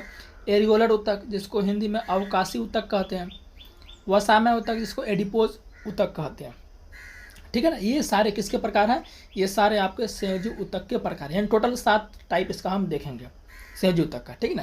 तो सबसे पहले जो यहाँ पर है हमने अस्थि को लिया आपके लिए, तो अस्थि को देखते हैं, उसके बाद आगे इस तरह से हम जो है इसमें देखने वाले हैं, ठीक है ना। चलिए 1 मिनट मैं इसमें देख लेता हूँ एक बार। हाँ, सबसे पहले अस्थि को देखते हैं, ठीक है। अस्थि कहाँ गया, यहाँ देखते हैं पहले। अब आपका जवाब होगा कि सर पहले तो रुधिर आपने बोला था, रुधिर क्यों नहीं। देखिए मैं आपको एक बात क्लियर कर देना चाहता हूँ, ये रुधिर वाला पार्ट जो है, रुधिर ऊतक जो है, इसके बारे में पूरा हम जो है कहाँ पढ़ लेंगे, परिवहन वाला जब पार्ट आएगा ना, परिवहन तंत्र, जब मैं आपको पता है कि एक वीडियो एक चैप्टर, परिवहन वाला जब आप पार्ट आएगा तो उसी में मैं रुधिर को कंप्लीट कर दूँगा, इसलिए फालतू समय बर्बाद नहीं करेंगे। रुधिर वाला पूरा कंप्लीट में क्या होता है, RBC WBC प्लाज्मा वगैरह पूरा डिटेल इसका जो परिवहन वाले में हम कंप्लीट करेंगे, इसलिए वहाँ भी पढ़ना यहाँ भी पढ़ना है, तो कोई एक ही जगह पढ़ना है ना, उसमें कंप्लीट कर दूंगा, ठीक है। तो उसके लिए आप चिंता ना करें। तो सबसे पहले हम क्या देखते हैं, अस्थि को देखते हैं। अस्थि का मतलब होता है हड्डी। अस्थि का मतलब क्या होता है, हड्डी होता है। यह पंजर हड्डियों का ढांचा निर्माण करके शरीर की आकार प्रदान करता है। मतलब कि अस्थि का काम क्या है, ये आपका पंजर का मतलब क्या होता है, हड्डियों का ढांचा। पंजर का मतलब क्या होता है, हड्डियों का ढांचा। ये अब चूँकि हड्डी है तो ये क्या करेगा, आपका शरीर का आकार प्रदान करता है। अब देखिए मान के चलिए आपके शरीर में अगर हड्डी नहीं रहेगा तो आपका शरीर का कोई आकार ही नहीं रहेगा क्या, बिल्कुल भी आपका आकार नहीं रहेगा। आपके हाथ में अगर हड्डी नहीं रहेगा तो आपका हाथ बिल्कुल जैसे मन तैसे कभी घुमस जाएगा, कभी झुलस जाएगा, ना कुछ मतलब कोई आकार ही उसका फिक्स नहीं रहेगा। अभी हाथ में हड्डी है तो हड्डी के साथ गुदा कनेक्ट है तो एकदम फिक्स आकार है हमारा। तो कह सकते हैं हड्डी हमारा क्या करता है, शरीर के आकार को, मतलब शरीर को एक निश्चित आकार भी प्रदान करता है, ठीक है ना। यह मांसपेशियों को सहारा देती है। अब चूंकि मांसपेशियों से कनेक्ट है तो मांसपेशी को सहारा देती है। अगर मांसपेशी को सहारा नहीं देगा तो मांसपेशी लटक जाएगी, ढांचा गड़बड़ा जाएगा शरीर का, ठीक है। तो वही बात है। मुख्य अंगों को सहारा देता है, मतलब यह मांसपेशियों को तो सहारा देगा ही देगा, और शरीर के मुख्य अंग जो मेजर अंग है सभी को यह सहारा देता है, ठीक है ना। यह ऊतक मजबूत और कठोर होता है। जो अस्थि होती है, अब भाई हड्डी है तो हड्डी कमजोर तो होगा नहीं। अब जिसका कमजोर है उसको कोई ना कोई बीमारी है, उसको आपका क्या बोलते हैं, खनिज लवण की कमी है उसमें, तभी उसका हड्डी कमज़ोर है। तो जनरली अस्थि आपका हड्डी क्या होता है, काफ़ी कठोर और मजबूत होता है। अस्थि को हड्डी भी हम कहते हैं, ठीक है ना। मैं आपको बोल भी दिया था तो लिख भी दिया आपको, ठीक है ना। अब यहाँ पर देखिए अस्थियों में जो है कुछ कोशिका पाई जाती है। पूछता है कि निम्नलिखित में से कौन सी कोशिका अस्थियों में पाई जाती है। तो अस्थियों में ऑस्टियोसाइट्स कोशिका, ऑस्टियोब्लास्ट कोशिका, ये दोनों कोशिका कहाँ पाई जाती है, अस्थियों में पाई जाती है, या आप बोलिए हड्डियों में, ये दोनों कोशिका पाई जाती है। अब अस्थियों में जो कठोर अधात्री होता है उसमें कैल्शियम और फॉस्फोरस होता है। तो देखिए मैंने यहाँ पर आपको कुछ बोला था कि आपका संयोजी ऊतक में क्या होता है मेरे भाई, संयोजी ऊतक में क्या होता है, आपका अधात्री होता है। क्या होता है, संयोजी ऊतक की जो कोशिकाओं के बीच जो अंतरकोशिकीय स्थान होता है उसमें अधात्री होता है, और वो अधात्री ठोस भी हो सकते हैं, तरल भी हो सकते हैं, ठीक है ना। तो आपका अस्थि जो है, अस्थि का जो अधात्री है, इसमें क्या होगा, कैल्शियम होगा और फॉस्फोरस देखने को मिलेगा। क्या देखने को मिलेगा, अस्थि के अधात्री यानी अस्थि में जो अधात्री होगा उसमें आपको कैल्शियम और फॉस्फोरस देखने को मिलेगा, ठीक है। वही हमने आपके लिए लिखा है कि अस्थियों में जो कठोर अधात्री होता है उसमें क्या होता है, कैल्शियम होता है और फॉस्फोरस होता है। बहुत ज़्यादा इंपॉर्टेंट, इस बार के ALP वाला जब मैं सॉल्यूशन करवा रहा था तो उसमें ये प्रश्न आया था, ठीक है ना। अब अस्थियों में जो द्रव होता है ना मेरे भाई, उसको क्या कहते हैं, ओसिन कहते हैं। अस्थियों के द्रव, मतलब अस्थियों में जो द्रव होता है उसको क्या कहते हैं, ओसिन कहते हैं, जो कि एक प्रकार का मैट्रिक्स ही है, ठीक है ना। अस्थियों के द्रव को क्या कहते हैं, ओसिन कहते हैं। आगे बढ़ते हैं, अब देखते हैं उपास्थि। उपास्थि क्या होता है, इंग्लिश में कार्टिलेज बोलते हैं। यह एक विशिष्ट प्रकार का लचीला संयोजी ऊतक है, इसके कोशिकाओं के बीच पर्याप्त स्थान होता है। देखिए अगर हड्डी और उपास्थि को कंपेयर करके पढ़ें तो हड्डी कठोर होता है लेकिन उपास्थि आपका लचीला होता है। उपास्थि क्या होता है, काफ़ी लचीला होता है। आपके कान में दिखेगा, कान आप छू के देखिए और नाक छू के देखिए, ठीक है ना। कान छू के देखिए और नाक छू के देखिए, आपको जो है ना यहाँ पर लचीला टाइप का हड्डी दिखेगा। हड्डी ही है, हड्डी का प्रकार है, लेकिन ये हड्डी कठोर नहीं होता है। कान में हड्डी है क्या, हड्डी है, लेकिन उस हड्डी को हम हड्डी नहीं बोलेंगे, उस हड्डी को एक विशेष नाम दिया गया, उपास्थि, ठीक है ना। तो ये आपका क्या होता है, लचीला। कान को ऐसे मरोड़ सकते हैं, लचीला होता है। नाक को भी याद देखिए, नाक को ऊपर वाला पार्ट को मरोड़ सकते हैं आसानी से, ठीक है। तो वो आपका उपास्थि कारण ऐसा हो पा रहा है। छाती में जो स्टर्नम होता है उसमें भी आपको देखने को मिलता है ये, ठीक है ना। उपास्थि कार्टिलेज जो आपका स्टर्नम में सिर्फ बोलो, ये आपका जो आपका श्वास नलिका है, ये देखिए श्वास नलिका इस तरह से आपका होता है, इस तरह से आपका श्वास नलिका होता है। पढ़ेंगे, चिंता मत करना, श्वसन तंत्र आएगा तो उसमें हम अच्छे से इसको पढ़ेंगे। इस तरह साथियों आपका ये फेफड़ा ट्रेकिया से कनेक्ट रहता है 2 फेफड़ा। ये जो आपका बना रहता है ना साथियों, ये जो बना रहता है इसमें सी टाइप का जो दिख रहा है ये आपका उपास्थि का बना होता है, कार्टिलेज है ना। तो उपास्थि ये आपका लचीला होगा, कठोर नहीं होता है, हड्डी कठोर होता है। उपास्थि क्या होता है, लचीला होता है, इसको मरोड़ सकते हैं आसानी से। और इसका जो कोशिका होगा उसके बीच क्या होता है, गैप होता है। इसके कोशिकाओं के बीच गैप, पर्याप्त गैप आपको देखने को मिलेगा। इसकी ठोस अधात्री प्रोटीन और शर्करा की बनी होती है। ध्यान रखिएगा जो उपास्थि है इसकी जो अधात्री है इसमें कौन सा अधात्री रहता है, ठोस अधात्री। मैंने पहले ही बोला है कि अधात्री आपका ठोस हो सकता है, तरल हो सकता है। अधात्री आपका ठोस हो सकता है, तरल हो सकता है, संयोजक के प्रकारों में पहले बोला है। तो आपका जो अस्थि में यानी हड्डी में जो कठोर वाला होता है उसमें कैल्शियम और फास्फोरस होता है, लेकिन उपास्थि में जो आपका अधात्री होता है, ठोस अधात्री, उसमें क्या होता है, प्रोटीन और शर्करा होता है। ये ध्यान रखना, ठीक है। चलिए, यह हड्डियों के जोड़ों को चिकना बनाती है। हड्डियों का जो जोड़ है, मान चलिए ये एक हड्डी हो गया और ये एक हड्डी हो गया, तो दोनों का जोड़ जो है वहाँ पर ये चिकना बनाने का काम करती है। कौन, आपका उपास्थि, ठीक है ना, ध्यान रखिएगा। अब ये पाई कहाँ कहाँ जाती है, हालांकि मैंने आपको बोल दिया लेकिन फिर भी देखते हैं। यह नाक में पाया जाएगा, आपको कान में पाया जाएगा, कंठ में पाया जाएगा, श्वास नली में पाया जाएगा। समझ रहे ना, यहाँ ये क्या आ जाएगा, पाया जाएगा। और जहाँ पर भी ये पाया जाएगा वो चीज़ें मुलायम आपको देखने को मिलेगी। कान आप मरोड़ के देखिए, आसानी से मरोड़ सकते हैं क्योंकि उपास्थि है वो लचीलेपन में मदद करती है। उपास्थि में कौन सी कोशिका होती है, कोंड्रोसाइट्स। अस्थि में कौन सी कोशिका होती है, जस्ट कुछ देर पहले बताए हैं, ऑस्टियोसाइट और ऑस्टियोब्लास्ट होती है कि नहीं, जस्ट मैंने मेरे भाई आपको यहाँ पर बताया, ऑस्टियोसाइट्स और ऑस्टियोब्लास्ट, ठीक है। चलिए, तो आपने उपास्थि को बच्चे से देख लिया। अब बात करते हैं लिगामेंट। लिगामेंट भी क्या है, ये भी आपका कनेक्टिव टिश्यू का पार्ट है। Ligament is a part of connective tissue. यह 2 हड्डियों का आपस में जोड़ने का काम करता है। सिंपल क्वेश्चन आता है, what is the work of ligaments. Ligament का काम क्या है, तो ये साथियों क्या करता है, बोन को बोन से कनेक्ट करता है। It connect to bone to bone, it connect to bone to bone, यानी कि हड्डियों को हड्डियों से जोड़ता है या अस्थियों को अस्थियों से जोड़ता है। कौन, आपका लिगामेंट, ठीक है ना। और इसे अस्थि बंधन तंतु भी कहते हैं। ध्यान रखिए, हिंदी में इसको स्नायु बोलेंगे लेकिन इसका अन्य नाम क्या है, इसे अस्थि बंधन तंतु भी कहते हैं। ये सब इसका अन्य नाम है, ठीक है ना। यह ऊतक बहुत लचीला एवं मजबूत होता है। यह क्या होता है, बहुत ही लचीला एवं मजबूत होता है। स्नायु में बहुत कम अधात्री होता है, इसमें जो अधात्री है वो क्या आता है, बहुत कम होता है। तो ये आपका लिगामेंट्स के बारे में था। उसी तरह टेंडन है। टेंडन क्या करता है, tendon it connects to bone to muscles, यानी कि हड्डियों को मांसपेशियों से जोड़ता है टेंडन। यह मजबूत तथा सीमित लचीलेपन वाला रेशेदार होता है, मतलब ये उतना ज़्यादा लचीला नहीं होता है जितना ज़्यादा लिगामेंट लचीला होता है। तो लिगामेंट से कम लचीला होता है आपका टेंडन कंडरा। यहाँ तक क्लियर है मेरे भाई, उम्मीद है क्लियर है। अब आगे आपका क्या आता है, एरियोलर टिश्यू, जिसको हिंदी में कहते हैं अवकाशी ऊतक। देखिए, एरियोलर ये इंग्लिश वर्ड है, इसको हिंदी में इसे लिख देगा अवकाशी ऊतक। इसलिए मैं बार बार आपको बोलता हूँ कि मेरे भाई आपको जो है ये सब चीज़ें क्लियर रखनी है। मैं बोल दे रहा हूँ ताकि आप जो वहाँ पर फंसे ना कि सर आपने तो एरियोलर बताया था, यहाँ तो अवकाशी आ गया, हम तो क्वेश्चन छोड़ के आ गए। पता चले अवकाशी को जो एरियोलर कहते हैं बाद में आपको पता चले, ठीक है। इसलिए कुछ भी नहीं छूटना चाहिए when you study from science by Rajkumar, समझ गए। चलिए, तो ये एरियोलर टिश्यू आपका अवकाशी को तो होता है, इसको हम क्या करते हैं अब देखते हैं। यह अंगों के बीच के स्थान को भरता है। देखिए, अवकाशी मतलब खाली जगह होता है।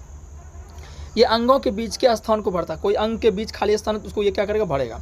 यह ऊतकों की मरम्मत में सहायक होता है। कोई ऊतक टूट फूट गया है ना, आपका ऊतक कोई टूट फूट गया तो उसकी मरम्मत में ये क्या करता है, मतलब उसको पुनः निर्माण करने में क्या करता है, आपका मदद करता है एरियोलर टिश्यू। कोई भी ऊतक टूट फूट गया गलती से तो चोट के कारण।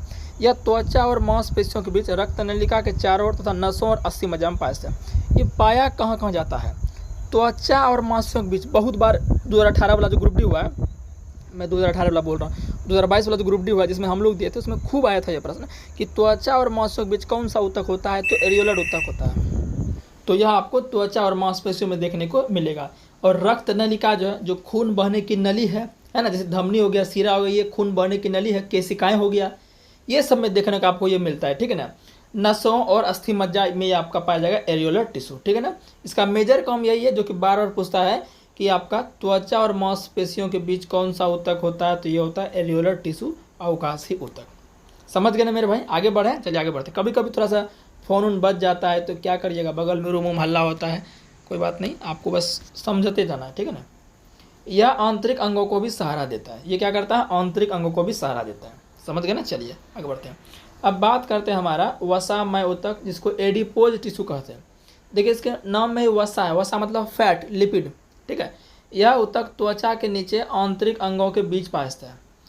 त्वचा मान चलिए हमारे ये त्वचा है, ये हमारा मन त्वचा है, तो त्वचा के नीचे, त्वचा के नीचे, त्वचा के नीचे बिलो द स्किन, ये आपका वसामय ऊतक एडिपोज टिश्यू पाया जाता है। यह ऊतक त्वचा के नीचे आंतरिक अंगों के बीच पाया जाता है, चाहे अंदर की त्वचा उसके बीच आंतरिक अंगों में ये पाया जाता है। कौन? आपका वसामय ऊतक, ठीक है ना। इस ऊतक की कोशिकाओं वसा की गोलिकाओं से भरी होती है। ये जो वसामय ऊतक है, अब चूंकि ऊतक है तो ऊतक किससे बनता है? कोशिका से मिलकर ही ऊतक बनता है। तो इस ऊतक की जो कोशिकाएं हैं एकदम पुंज टाइप का रहता है, एकदम गोल गोल रहेगा, इसे गोल गोल सटा हुआ रहेगा। वसा की गोली में, ये वसा की गोली तरह से ये भरी रहती है। जैसे मान चलिए मैं आपको बताना चाहता हूँ, जैसे मान चलिए ये आपका त्वचा है, ये आपका क्या त्वचा है, तो ये रहेगी कहाँ? ये त्वचा के नीचे रहेगी। कहाँ रहेगी? ये आपका त्वचा के नीचे रहेगी।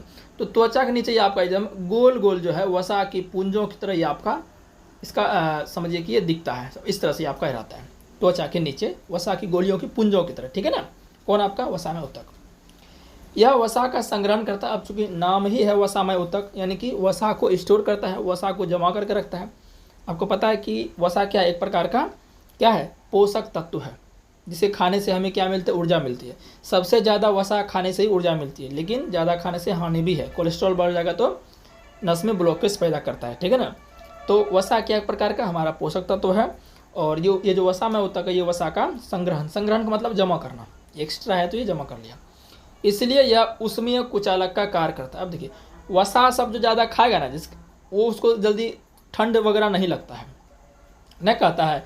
तब ना जब ठंड का मौसम आता है लोग घी खाएगा, मक्खन खाएगा, है ना, मतलब ठंड से बचने के लिए, क्योंकि ये सब क्या है? ये ऊर्जावान पदार्थ है, ऊर्जा देने वाले पदार्थ हैं। ज़्यादा वसा खाने से एनर्जी आ जाएगा, आपको ठंड वंड बहुत ही कम लगेगा। तो यह वसा का संग्रहण करता है, इसलिए यह उष्मीय कुचालक का मतलब ये उष्मा को बाहर निकलने नहीं देता है। समझ गए ना? उष्मीय कुचालक का ये कार्य करता है, मतलब आपके शरीर में गर्मी को एकदम बनाए रखेगा। कुचालक मतलब क्या हुआ? कुचालक का मतलब क्या? जिससे कोई भी चीज़ बाहर ना निकल पाए।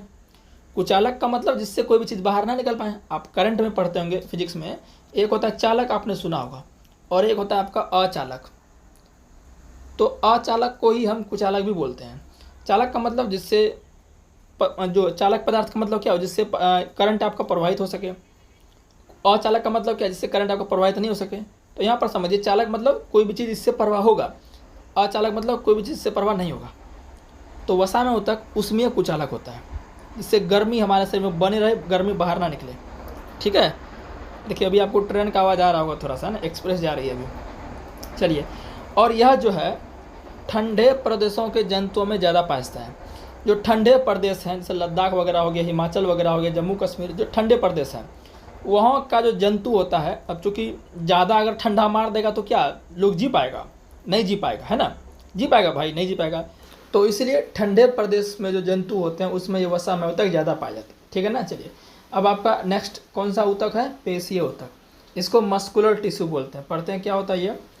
पेशीय ऊतक जो होता है ये लंबी कोशिकाओं का बना होता है। ध्यान रखना, ये क्या आपका लंबी कोशिकाओं का बना होता है, जिसे पेशीय रेशा भी कहते हैं। जो आपका पेशीय ऊतक की जो कोशिकाएं होती है वो कैसी होती है? लंबी होती है, ठीक है ना। और जिसका एक्स्ट्रा नाम क्या, अन्य नाम क्या? पेशीय रेशा। तो इसका मतलब हम सिंपल ये भी कह सकते हैं पेशीय ऊतक पेशीय रेशा से बना होता है। तो पेशीय रेशा यहाँ पर क्या होगा? एक तरह से कोशिका हो गई, ठीक है ना। यानी रेशा मतलब फाइबर क्या हो गया? फाइबर, ठीक है ना, ध्यान रखना है। यह हमारे शरीर में गति के लिए उत्तरदायी है। यह हमारे शरीर में क्या है? गति के लिए उत्तर। इस क्वेश्चन पर बहस छिड़ रहा था, जो टेक्नीशियन का एग्जाम हुआ उसमें ये पूछा था, मतलब गलत दे दिया था, है ना, रेलवे ने गलत दे दिया था। मतलब गति, उसमें ये पूछा था कि ऐसा कौन सा होता है जो गति के लिए उत्तरदायी है, तो उसमें संयोजी ऊतक आंसर वो दे रहा था कुछ ऐसे, है ना। लेकिन इसका करेक्ट आंसर क्या होगा? पेशीय ऊतक। तो चैलेंज स्टूडेंट ने किया था तो उसको करेक्ट किया था रेलवे ने, ठीक है ना। तो हम जो अपने हाथों को घुमा पाते हैं, मूवमेंट कर पाते हैं, वो किसकी वजह से? पेशीय ऊतक की वजह से। बेसिकली संयोजी ऊतक जो आपका अस्थि है, हड्डी है मेरे भाई, जो आपका हड्डी है ना, और आपका ये पेशीय ऊतक, ये दोनों सब मिलकर साथियों क्या करते हैं? एक साथ कार्य करते हैं। हड्डी आपका क्या करेगा? शरीर का संरचना देगा। शरीर का क्या करेगा? संरचना देगा। और हड्डी शरीर में नहीं रहेगा तो संरचना आपका बिगड़ जाएगा। और ये मांसपेशियां क्या करता है? ये गति करने में क्या करता है? मदद करता है। अपने हाथ, मेरा मन है हाथ को उठाए, हाथ को नीचे करे, है ना। जैसे मैं यहाँ पर लिख पा रहा हूँ, कुछ भी ऐसे करके मैं लिख पा रहा हूँ, तो ये हाथ अपना गति करा रहा है, उंगली गति करा रहा है। तो गति के लिए उत्तरदायी आपका कौन सा है? पेशी ऊतक। जो हम गति अपने सर को ऐसे हिला रहे हैं, डुला रहे हैं, कैसे भी करें, पैर को, मेरा मन है पैर को आगे बढ़ाएं, पैर को इधर करे उधर करे, किसी को हाथ से फाइट मारे, ये सब गति हो रहा है ना, हाथ का, पैर का, शरीर का गति हो रहा है। तो ये जो गति के लिए उत्तरदायी कौन सा ऊतक जिम्मेवार है? इसके लिए पेशी ऊतक। समझ गए ना? चलिए, इसे मेरे भाई जो है, इसमें एक विशेष प्रकार का प्रोटीन होता है। इसमें क्या होता है? एक विशेष प्रकार का प्रोटीन होता है जिसे सिकुड़ने वाला प्रोटीन कहते हैं। बोल देगा सिकुड़ने वाला प्रोटीन किस ऊतक में पाया जाता है? तो पेशीय ऊतक में पाया जाता है।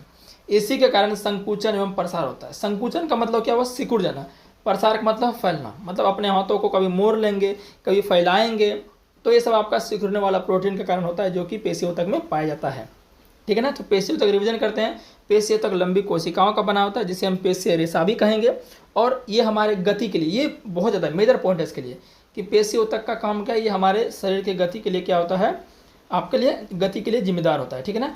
और इसमें एक विशेष प्रकार का प्रोटीन पाया जाता है जिसे सिकुड़ने वाला प्रोटीन कहते हैं, जिसके कारण संकुचन एवं प्रसार होता है। संकुचन मतलब सिकुड़ जाना, प्रसार मतलब फैलना। ठीक है ना? इसी सिकुड़ने वाले प्रोटीन के कारण संकुचन एवं प्रसार होता है। 2 बार ये की गति होती है ना, 2 बार ये हो गया। चलो, एक ही पॉइंट है, कोई बात नहीं। ठीक है, चलिए नेक्स्ट देखते हैं। अब पेशीय ऊतक जो होते हैं वो 3 प्रकार के होते हैं। पेशीय ऊतक कितने प्रकार के? पेशीय ऊतक 3 प्रकार के। एक रेखित पेशी ऊतक, जिसको ऐच्छिक पेशी कहेंगे। एक आपका आरेखित पेशी, जिसे अनैच्छिक पेशी या चिकनी पेशी कहेंगे। एक आपका कार्डियक पेशी है, जिसको हम हृदय पेशी भी कहते हैं। So these are 3 types of muscular tissue.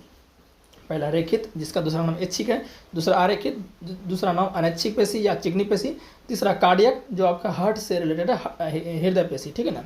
ये हृदय पेशी जो है बेसिकली ये रेखित और आरेखित दोनों का मिक्स होता है। ठीक है ना? तो आइए बारी बारी से इन सभी को हम देखते हैं इमेज के साथ। पहला आपका रेखित पेशी है। इस पेशी को हम इच्छानुसार गति करा सकते हैं। मतलब रेखित पेशी जो है, हम इच्छा अनुसार इसको क्या कर सकते हैं? अपना कंट्रोल कर सकते हैं, गति करा सकते हैं। जैसे आपका हाथ हो गया, जैसे आपका क्या हो गया? हाथ हो गया।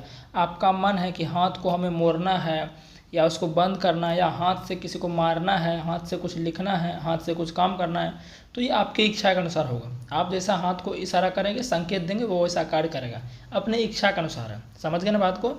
तो ये हाथ आपका क्या हो गया? हाथ में कौन सा पेशी है? रेखित पेशी है। जैसे मेरा मन हुआ गर्दन को हिलाना है, डुलाना है, नहीं हिलाना है, तो ये अपने मेरे पर निर्भर करता है, मेरी इच्छा अनुसार है। समझ गए ना? तो इन सब में क्या होता है? रेखित पेशी आपका होता है। पैर भी देख लीजिए, आपका जो पैर, आपका मन हुआ पैर से हमको दौड़ना है, पैर से चलना है, या रुक ही जाना है, तो ये सब हमारी इच्छा के अनुसार हो रहा है। तो इन सब में कौन सी पेशी होती है? रेखित पेशी होती है। कौन सी पेशी होती है? रेखित पेशी होती है। इस बात को ध्यान रखना। इसीलिए इसको ऐच्छिक पेशी भी कहते हैं। क्या कहते हैं? ऐच्छिक पेशी भी कहते हैं। और इसका एक और नाम है, इस पेशी को क्या कहते हैं? कंकाल पेशी भी कहते हैं, स्केलेटल मसल। क्यों कहते हैं स्केलेटल मसल? क्योंकि ये जो पेशी है, ये आपका कंकाल से जुड़ी रहती है ज़्यादातर।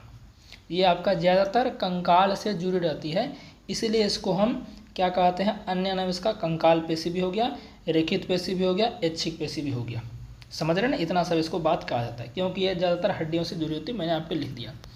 जब सूक्ष्मदर्शी से देखते हैं, अभी सब बताऊंगा। देखो इमेज मैंने आपके लिए लगाया है, थोड़ा धैर्य रखिए, उस पर भी आएंगे, इमेज पर भी। जब सूक्ष्मदर्शी से इस इमेज को देखा जाता है, मतलब इस मसल को देखा जाता है, तो इस पेशी को तो हमें हल्के, मतलब क्या दिखता है? हल्का गहरा रंग का एक थोड़ा सा धारीदार पट्टी दिखता है, रेखा टाइप का।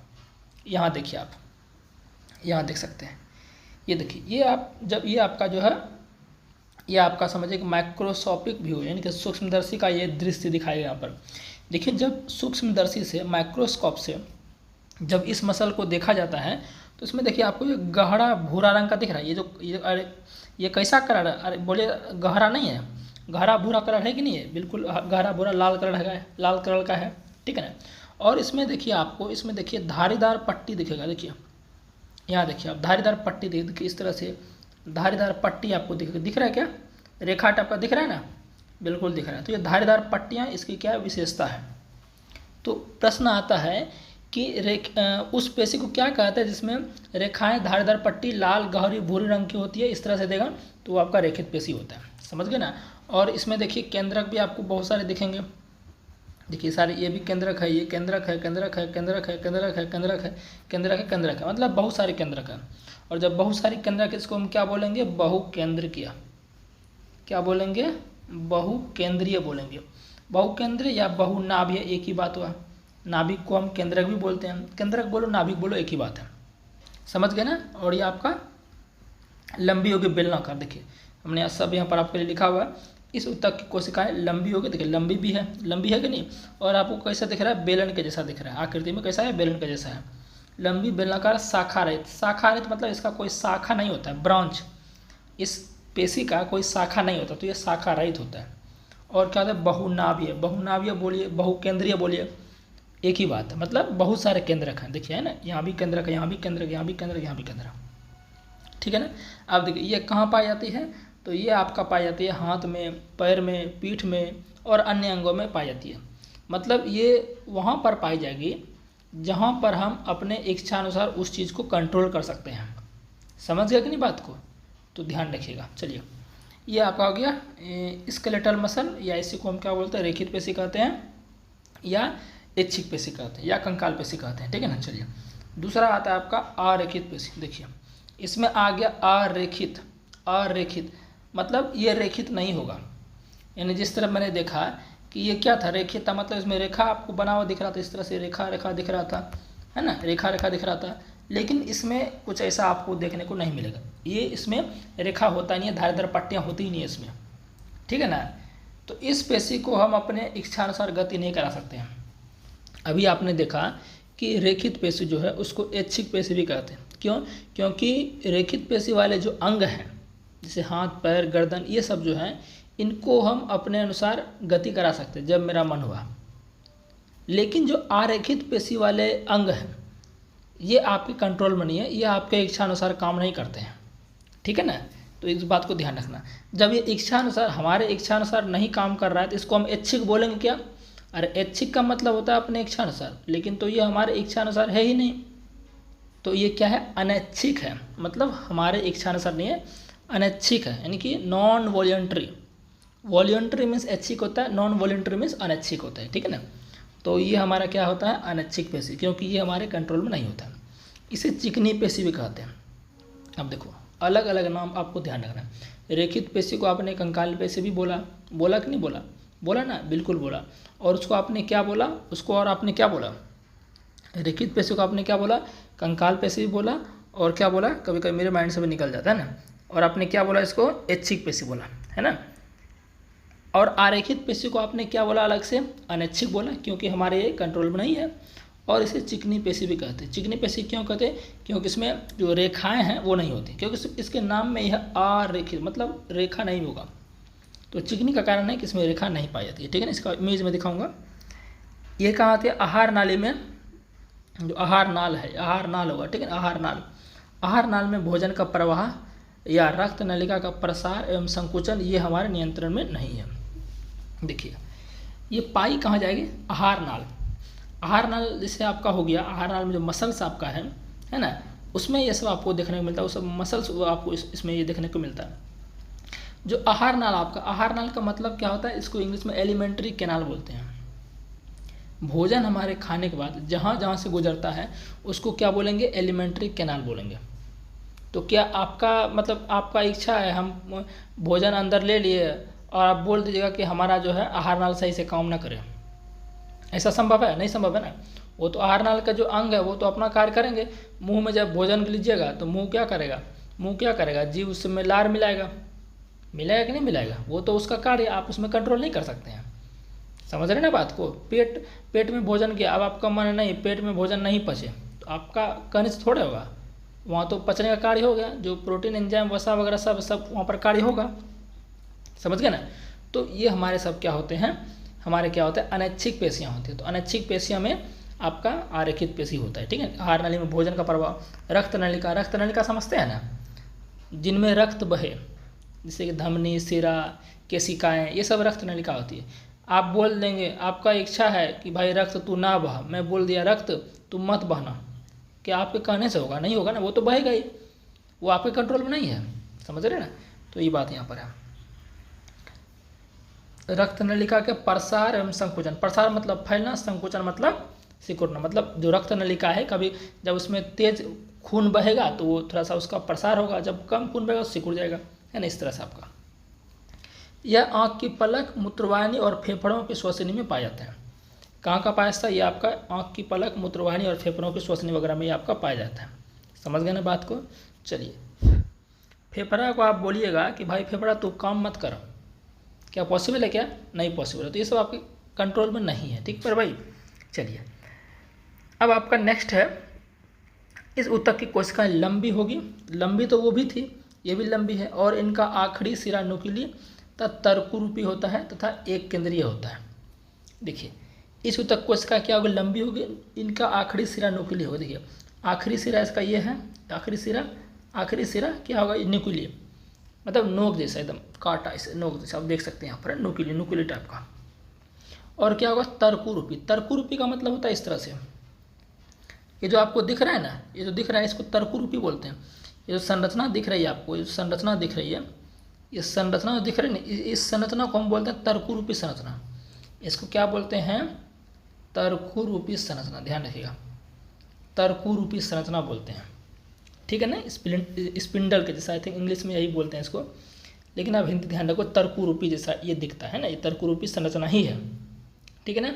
और क्या होता है? एक केंद्रीय होता है। देखो, एक ही केंद्रक है, ये बहुकेंद्रीय नहीं होता। ये आपका जो है बहुकेंद्रीय, ये आप इसमें आपका एक ही केंद्र होता है, ये एक केंद्रीय होता है। और वो क्या होता है आपका, जो आपका क्या कहते हैं, रेखित पेशी है, वो आपका क्या होता है? बहुकेंद्र। इसमें बहुत सारे केंद्रक होते हैं, लेकिन इसमें एक ही केंद्रक होता है, इसलिए इसको एक केंद्रीय बोलते हैं। शाखा के बारे में कहीं भी इसके बारे में नहीं दिया गया है ना, तो लेकिन इसका भी शाखा, इसमें भी शाखा नहीं दिख रहा है। शाखा दिख रहा है क्या इसमें? इसमें भी शाखा नहीं दिख रहा, तो ये भी क्या होगी आपका? अशाखित होगी। ये भी क्या होगा? अशाखित होगी, ठीक है ना, अशाखित होगी, ठीक है ना। चलिए, हो गया ये भी। अब आपका आता है कार्डियक पेशी, जिसको बोलते हैं, इसको हिंदी में क्या बोलेंगे? हृदय पेशी भी बोलेंगे। क्या बोलेंगे? हृदय पेशी भी इसको बोलेंगे। देखिए, सिंपल सी बात है, हृदय पेशी मतलब हृदय में पाया जाएगा, नाम से स्पष्ट है, इसके नाम से ही स्पष्ट है कि हृदय में पाया जाएगा, ठीक है ना। ये आपका जो होता है, दोनों का मिक्स होता है, रेखित और अरेखित का मिक्स होता है, ठीक है ना। पढ़ते हैं इसके बारे में। यह जीवन भर लयबद्ध होती रहती है, मतलब प्रसार एवं संकुचन करती रहती है। देखिए, आपको पता है कि हमारा हृदय ही एक ऐसा अंग है जो कि जल्दी रेस्ट नहीं करता। अगर रेस्ट किया तो समझिए आप रेस्ट कर जाइएगा, समझ गए ना बात को। तो हृदय हमेशा जीवन भर क्या होता है? लयबद्ध, मतलब प्रसार संकुचन होती रहती है। प्रसार मतलब फैलाव, संकुचन मतलब सिकुड़ना। आपको पता है ना, आपका हृदय एक बार सिकुड़ेगा, एक बार फैलेगा, सिकुड़ेगा फैलेगा। ये रक्त वाला जो चैप्टर आएगा परिवहन वाला, तो उसमें अच्छे से इसको पढ़ेंगे, ठीक है ना। ये भी अनैच्छिक पेशी होती है, हृदय भी क्या आपके अनैच्छिक पेशी है। भाई आपके कहने से हृदय रुक जाएगा, आपका मन है कि नहीं भाई हृदय तो काम मत कर, होगा ऐसा? हृदय काम नहीं करेगा तो भाई समझ रहे हो क्या होगा, सब समझते हैं आप लोग, ठीक है। खैर, तो ये भी क्या होगा आपका? अनैच्छिक होगा, ये आप पर निर्भर नहीं करता, आपके कंट्रोल में ये नहीं है। ये इसका जो अपना काम है वो करता रहेगा अपना। इसका काम क्या होता है? हृदय का खून को पहुंचाना, शुद्ध खून को सभी अंगों तक पहुंचाना। जिस जिस अंग को जरूरी है सभी अंग को ये पंप करके पहुंचाता है। मोटर समझता है ना, मोटर क्या करेगा? पंप करके पानी पहुंचाता है ना स्पीड में, उसी तरह समझिए कि ये मोटर का कार्य करता है, शुद्ध खून को सभी अंगों तक पहुंचाएगा पंप करके, ठीक है ना। तो इसका जो कार्य वो अपना करते रहेगा, आपके कंट्रोल में ये भी नहीं है, इसलिए इसको नॉन वॉलंटरी मसल्स बोलते हैं, यानी कि अनैच्छिक पेशी होती है, ठीक है ना। बाकी इसकी कोशिकाएं बेलनाकार होगी, देख सकते हैं यहाँ पर, देख सकते हैं बेलनाकार आपको दिख रहा है, ये भी बेलनाकार दिख रहा है, बेलनाकार दिख रहा है। ये भी ये क्या होगी? बेलनाकार हो गया। शाखा वाले, इसमें आपको शाखा दिखेगा। हमने देखा रेखित और आरेखित पेशी दोनों, उसमें शाखा नहीं है, मतलब अशाखित है, शाखा रहित है, लेकिन इसमें शाखा ब्रांच देखने को, देखिए ब्रांच निकला है इसका, ब्रांच देखने को मिलेगा, देखिए ब्रांच देखने को इसमें मिलेगा, ठीक है। और ये आपका एक केंद्रीय होता है, यानी एक ही केंद्र होगा। तो हमने क्या देखा मेरे भाई, इस तीनों में क्या देखा? रेखित पेशी जो है, जो आपका रेखित पेशी जो है, रेखित पेशी आपका क्या होगा? मैं फिर से एक बार रिकैप करता हूँ इसको। रेखित पेशी आपका क्या होगा? इसको ऐच्छिक पेशी भी कहेंगे, इसे कंकाल पेशी भी कहेंगे। ऐच्छिक पेशी क्यों कहते हैं? क्योंकि अपने इच्छा के अनुसार गति करा सकते हैं। कंकाल पेशी क्यों कहते हैं? क्योंकि ये कंकाल से जुड़ी रहती है, और जब इसको हम सूक्ष्म दृष्टि से देखते हैं तो हरे रंग की पट्टियाँ दिखती है, जो कि रेखित होती है, इसलिए इसको रेखित पेशी हम बोल रहे हैं, ठीक है ना। और इस ऊतक की कोशिका बेलनाकार होगी, शाखा रहित होगी और बहुनाभीय होगी, और ये हाथ, पैर, पीठ, गर्दन में पाया जाएगा। आरेखित की बात करें, इसे चिकनी पेशी कहते हैं क्योंकि इसमें धारियाँ नहीं पाई, रेखाएं नहीं पाई है। इसकी कोशिका तर्कुरूपी होती है ना। इसकी कोशिका क्या होती है, तर्कुरूपी देखने को आपको मिलेगा। और बेलनाकार तो बिल्कुल भी ये नहीं है, बेलनाकार कहीं से दिख रहा है, नहीं है। बेलनाकार दोनों का है, किसका है, एक आपका रेखित का, एक हृदय पेशी है। क्योंकि हृदय पेशी आपका क्या होता है, इन दोनों का लगभग मिक्स होता है, ठीक है ना। तो इस तरह से हमने यहाँ पर देखा भाई। तो आपका जो है मेरे भाई कौन कौन सा खत्म हो गया, यहाँ पर फिर से एक बार रिकैप करते हैं आपके लिए हम, कि यहाँ पर जो था, एक मिनट, यहाँ पर जो था आपका, यहाँ पर जो आपका मैंने आपको ऊतक बताया था, क्या बताया था, जंतु ऊतक जो बताया था, यहाँ पर देखिए, हाँ जंतु ऊतक जो यहाँ पर एक बार आते हैं। जंतु ऊतक कितने प्रकार के, 4 प्रकार के। एपिथेलियम हमने पढ़ लिया, संयोजी हमने पढ़ लिया, पेशिया हमने पढ़ लिया। लास्ट वाला कौन बचा आपका, तंत्रिका ऊतक, नर्वस टिश्यू। इसको देखते हैं, फिर ऊतक आपका फिनिश। चलिए इसको हम देखते हैं। तो आजा भाई, तो ये आपका हमारा क्या लास्ट है, तंत्रिका ऊतक, ठीक है ना। पढ़ते हैं इसको भी फटाक से। इसमें न्यूरॉन कोशिका होती है। आप यहाँ पूरा इसका डायग्राम ही देख सकते हैं। देखिए ये पूरी एक लंबी कोशिका है, ये क्या है, पूरी आपका एक लंबी कोशिका है। इसको आप कुछ अलग ना समझें, ये आपका एक पूरी लंबी कोशिका है। ये क्या, पूरी लंबी एक आपका कोशिका है, ठीक है ना। इसमें देखिए ये जो बीच वाला पार्ट है, ये जो बीच वाला पार्ट आपको दिख रहा है, ये बीच वाला पार्ट है, ये इसका केंद्रक है। इसका क्या है, केंद्रक है। और ये जो आपको ये एकदम समझिए शाखा टाइप का जो निकला हुआ, इसको डेंड्राइट कहते हैं। क्या कहते हैं इसको डेंड्राइट कहते हैं। और ये जो एकदम गया है इसे पतला सा, इसको बोलते हैं एक्सॉन। इसको क्या बोलते हैं, एक्सॉन बोलते हैं, ठीक है ना। और इसमें ये न्यूक्लियस तो मैंने आपको बता दिया, केंद्र किसका हो गया, ठीक है ना। बाकी यहाँ पर देखिए, इसमें देखिए आप कि ये जो आपका दो आपका जो एक्सॉन है, इनके बीच जो गैप दिख रहा है ना, इनके बीच जो गैप दिख रहा है यहाँ पर, एक गैप, इस गैप को हम कहते हैं, इस गैप को कहते हैं रेनवियर के नोड्स। इस गैप को क्या कहते हैं, रेनवियर के नोड्स कहते हैं। और ये एक्सॉन जो पूरा गया है एकदम पतला से लंबा ऐसा जो आगे बढ़ रहा है ना, इसको हम क्या कहते हैं, एक्सॉन तो कहते हैं, हिंदी में तंत्रिकाक्ष कहते हैं। इस एक्सॉन को सहारा देने के लिए ऊपर ये एकदम पीला पीला दिख रहा है यहाँ पर ये, और ये पीला पीला जो परत आपको दिख रहा है वर्गाकार आयताकार टाइप का, ये माइलिन शीथ है, ये चर्बीदार होता है, ठीक है ना। बाकी यहाँ पर इसमें जो माइलिन शीथ में क्या होते हैं, स्वान सेल होती है, स्वान कोशिका। और ये वाला पार्ट आपका क्या है, तंत्रिकाक्ष का एंड है, मतलब नर्वस टिश्यू का एंड है, ये न्यूरॉन कोशिका का एंडिंग है, ठीक है ना। तो ये सारी चीज़ हमने यहाँ पर देखा, इसको थोड़ा पढ़ लेते हैं। तंत्रिका ऊतक किससे बनी होती है, न्यूरॉन कोशिका से। न्यूरॉन कोशिका दुनिया की सबसे लंबी कोशिका होती है, ठीक है ना, इस बात को ध्यान रखना, ना कि सिर्फ मानव में दुनिया की सबसे लंबी कोशिका होती है। यह ऊतक की कोशिकाएं उत्तेजना के प्रति बहुत जल्दी प्रतिक्रिया देती है। देखिए उत्तेजना का मतलब हो गया क्या, जैसे कि मान के चलिए आपको कोई मारा, आपको कोई एक चमटा मारा, तो आपको अगर एक चमटा मारा तो आपको गुस्सा आएगा कि नहीं आएगा, आपको गुस्सा कैसे आएगा, यहाँ पर आपको उत्तेजना हुआ, जैसे उसने मारा आपका मैसेज गया एकदम आवेग के विद्युत इलेक्ट्रिकल वेव के माध्यम से आपके माइंड को, तभी आपको गुस्सा लगा, समझ रहे ना। मान चलिए आप खड़े हैं, आपको कोई कांटा चुभा दिया अंगुली में, तो आप वहाँ से हाथ हटाएंगे ना, तुरंत हाथ हटाएंगे, नहीं हटाएंगे, तो कैसे आपको पता चला, आपका जहाँ पर कांटा चुभाया वहाँ पर जो है वो उद्दीपन था, जो कांटा चुभाया आपका वो एक तरह से उद्दीपन हो गया, और उद्दीपन के प्रति आपने कार्य किया। कैसे कार्य किया, आपने हाथ हटा लिया, जैसे आपके गाल पर कोई चाटा मारा, गाल पर कोई अगर चाटा मार रहा है तो आपको महसूस हुआ कि नहीं हुआ, गाल पर कोई चाटा मारा आपको महसूस हुआ ना, भाई हमको कोई चाटा मारा, थोड़ा सा चोट भी लगा है, तो कैसे महसूस हुआ, जहाँ पर चाटा मारा वहाँ से आपका मैसेज गया ब्रेन को, उत्तेजना आप में जगा, समझ रहे ना, कि नहीं भाई हमको कोई मारा है, ये ब्रेन को आपको पता चला, समझ रहे ना बात को। उसके प्रति फिर ब्रेन क्रिया करेगा, अब हमें क्या करना है, समझ रहे ना बात को। तो वही है कि तंत्रिका ऊतक जो इसमें जो कौन सी कोशिका होती है, न्यूरॉन कोशिका होती है, या इसको तंत्रिका कोशिका भी बोलते हैं। तंत्रिका कोशिका बोलिए, न्यूरॉन कोशिका बोलिए, एक ही बात है। यह ऊतक की कोशिका उत्तेजना के प्रति बहुत जल्दी प्रतिक्रिया देती है। इसको और डिटेल में हम समझेंगे, किसमें, जो नर्वस सिस्टम पढ़ेंगे उसमें और डिटेल में समझेंगे, लेकिन फिलहाल अभी टिश्यू का पार्ट है तो इसको देख लेते हैं।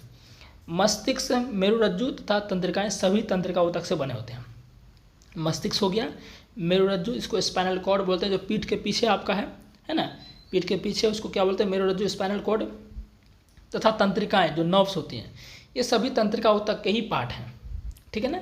न्यूरॉन में कोशिकाएं, केंद्रक तथा कोशिका द्रव होते हैं। मतलब न्यूरॉन में देखिए यहाँ पर दिया गया है, ये जो न्यूरॉन है मेरे भाई, आपका न्यूरॉन है, इसमें आपको ये क्या है, केंद्रक है, और ये जो भरा हुआ है इसको कोशिका द्रव कहते हैं।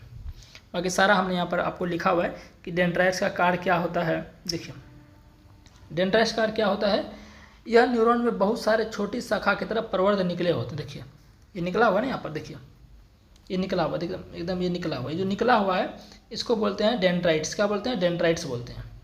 ये क्या करते हैं, मैसेज को रिसीव करते हैं। ये क्या करते हैं, मैसेज को रिसीव करते हैं।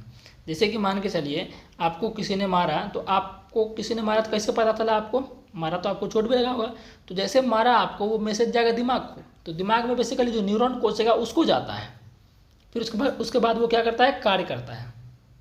समझ गए ना, मतलब कार्य करने मतलब आप भी फिर उसको मारिएगा, है ना, वो दिमाग आपको बताएगा क्या करना है, ठीक है। तो जो भी मैसेज आएगा, मैसेज रिसीव होता है डेंड्राइट से, क्योंकि न्यूरॉन का ऊपर वाला पार्ट आपका डेंड्राइट्स ही होता है, हिंदी में इसको दुर्मिका कहते हैं, ठीक है। फिर उसके बाद ये मैसेज ट्रांसफ़र होके होके होके होके पूरा ये इधर आपका जाता है, और यहाँ से दूसरी न्यूरॉन जुटी रहती है। इसी तरह से आपका न्यूरॉन का स्ट्रक्चर रहता है, मतलब जो आपका ये कहते हैं संगठित रहता है एक न्यूरॉन दूसरे न्यूरॉन से। इसको और हम नर्वस सिस्टम वाले में पढ़ेंगे, मैं आपको बोल रहा हूँ बात, ठीक है ना, क्योंकि बेसिकली वो उसका ही पार्ट है, लेकिन यहाँ टिश्यू का बात आ रहा है तो थोड़ा सा इसमें देखेंगे। डेंड्राइट्स आपने देख लिया, छोटी शाखा की तरफ प्रवर्ध निकले होते हैं। अब आता है एक्सॉन। ये जो एक्सॉन आपका है, एक्सॉन इसको तंत्रिकाक्ष बोलते हैं। ये क्या करेगा, डेंड्राइट से जो मैसेज आया ये आगे बढ़ेगा, और एक्सॉन इसको आगे बढ़ाने में मदद करेगा, ठीक है ना। वैसा हम पढ़ देते हैं एक बार। यह न्यूरॉन में लंबा प्रवर्ध होता है, मैंने बता ही दिया। तंत्रिका कोशिका जो है, तंत्रिका कोशिका 1 मीटर लंबी तक हो सकती है। मतलब देखिए 1 मीटर तक लंबा हो सकता है तंत्रिका कोशिका, इसलिए बोल रहे हैं दुनिया की सबसे लंबी कोशिका है, जो कि मनुष्य में पाई जाती है। और कहाँ पाई जाती है, मस्तिष्क में। बहुत सारे तंत्रिका रेशे संयोजी ऊतक के द्वारा एक साथ मिलकर एक तंत्रिका का निर्माण करते हैं। मतलब जब बहुत सारे नर्व्स मिल जाएंगे तो हमारा क्या होगा, आपका एक नर्वस बन जाएगा ना, नर्वस टिश्यू बन जाएगा उसमें, ठीक है। बाकी देखिए हमने यहाँ पर अच्छे से आपके लिख दिया। न्यूरॉन के बारे में और नर्वस सिस्टम में देखने को मिलेगा, लेकिन मैं बता देना चाहता हूँ आपको, चैप्टर तो आपका फिनिश हो गया पूरी तरह से। यहाँ पर हमने आपके लिए 50% तो पूरा ऐसा ही खत्म कर दिया आपके लिए। 50% अगर बोला जाए तो 100% हमने आपको यहाँ पर तंत्रिका ऊतक के बारे में बता दिया, लेकिन और डिटेल में समझेंगे उसमें हम, ठीक है ना। तो यहाँ तक मेरे भाई आपका पूरी तरह से फिनिश, यहाँ तक नहीं पूरा चैप्टर ही आपका फिनिश हो गया। बाकी आप बताइए कि कैसा ये क्लास लगा। पहला क्लास आपने देखा, ये दूसरा क्लास था।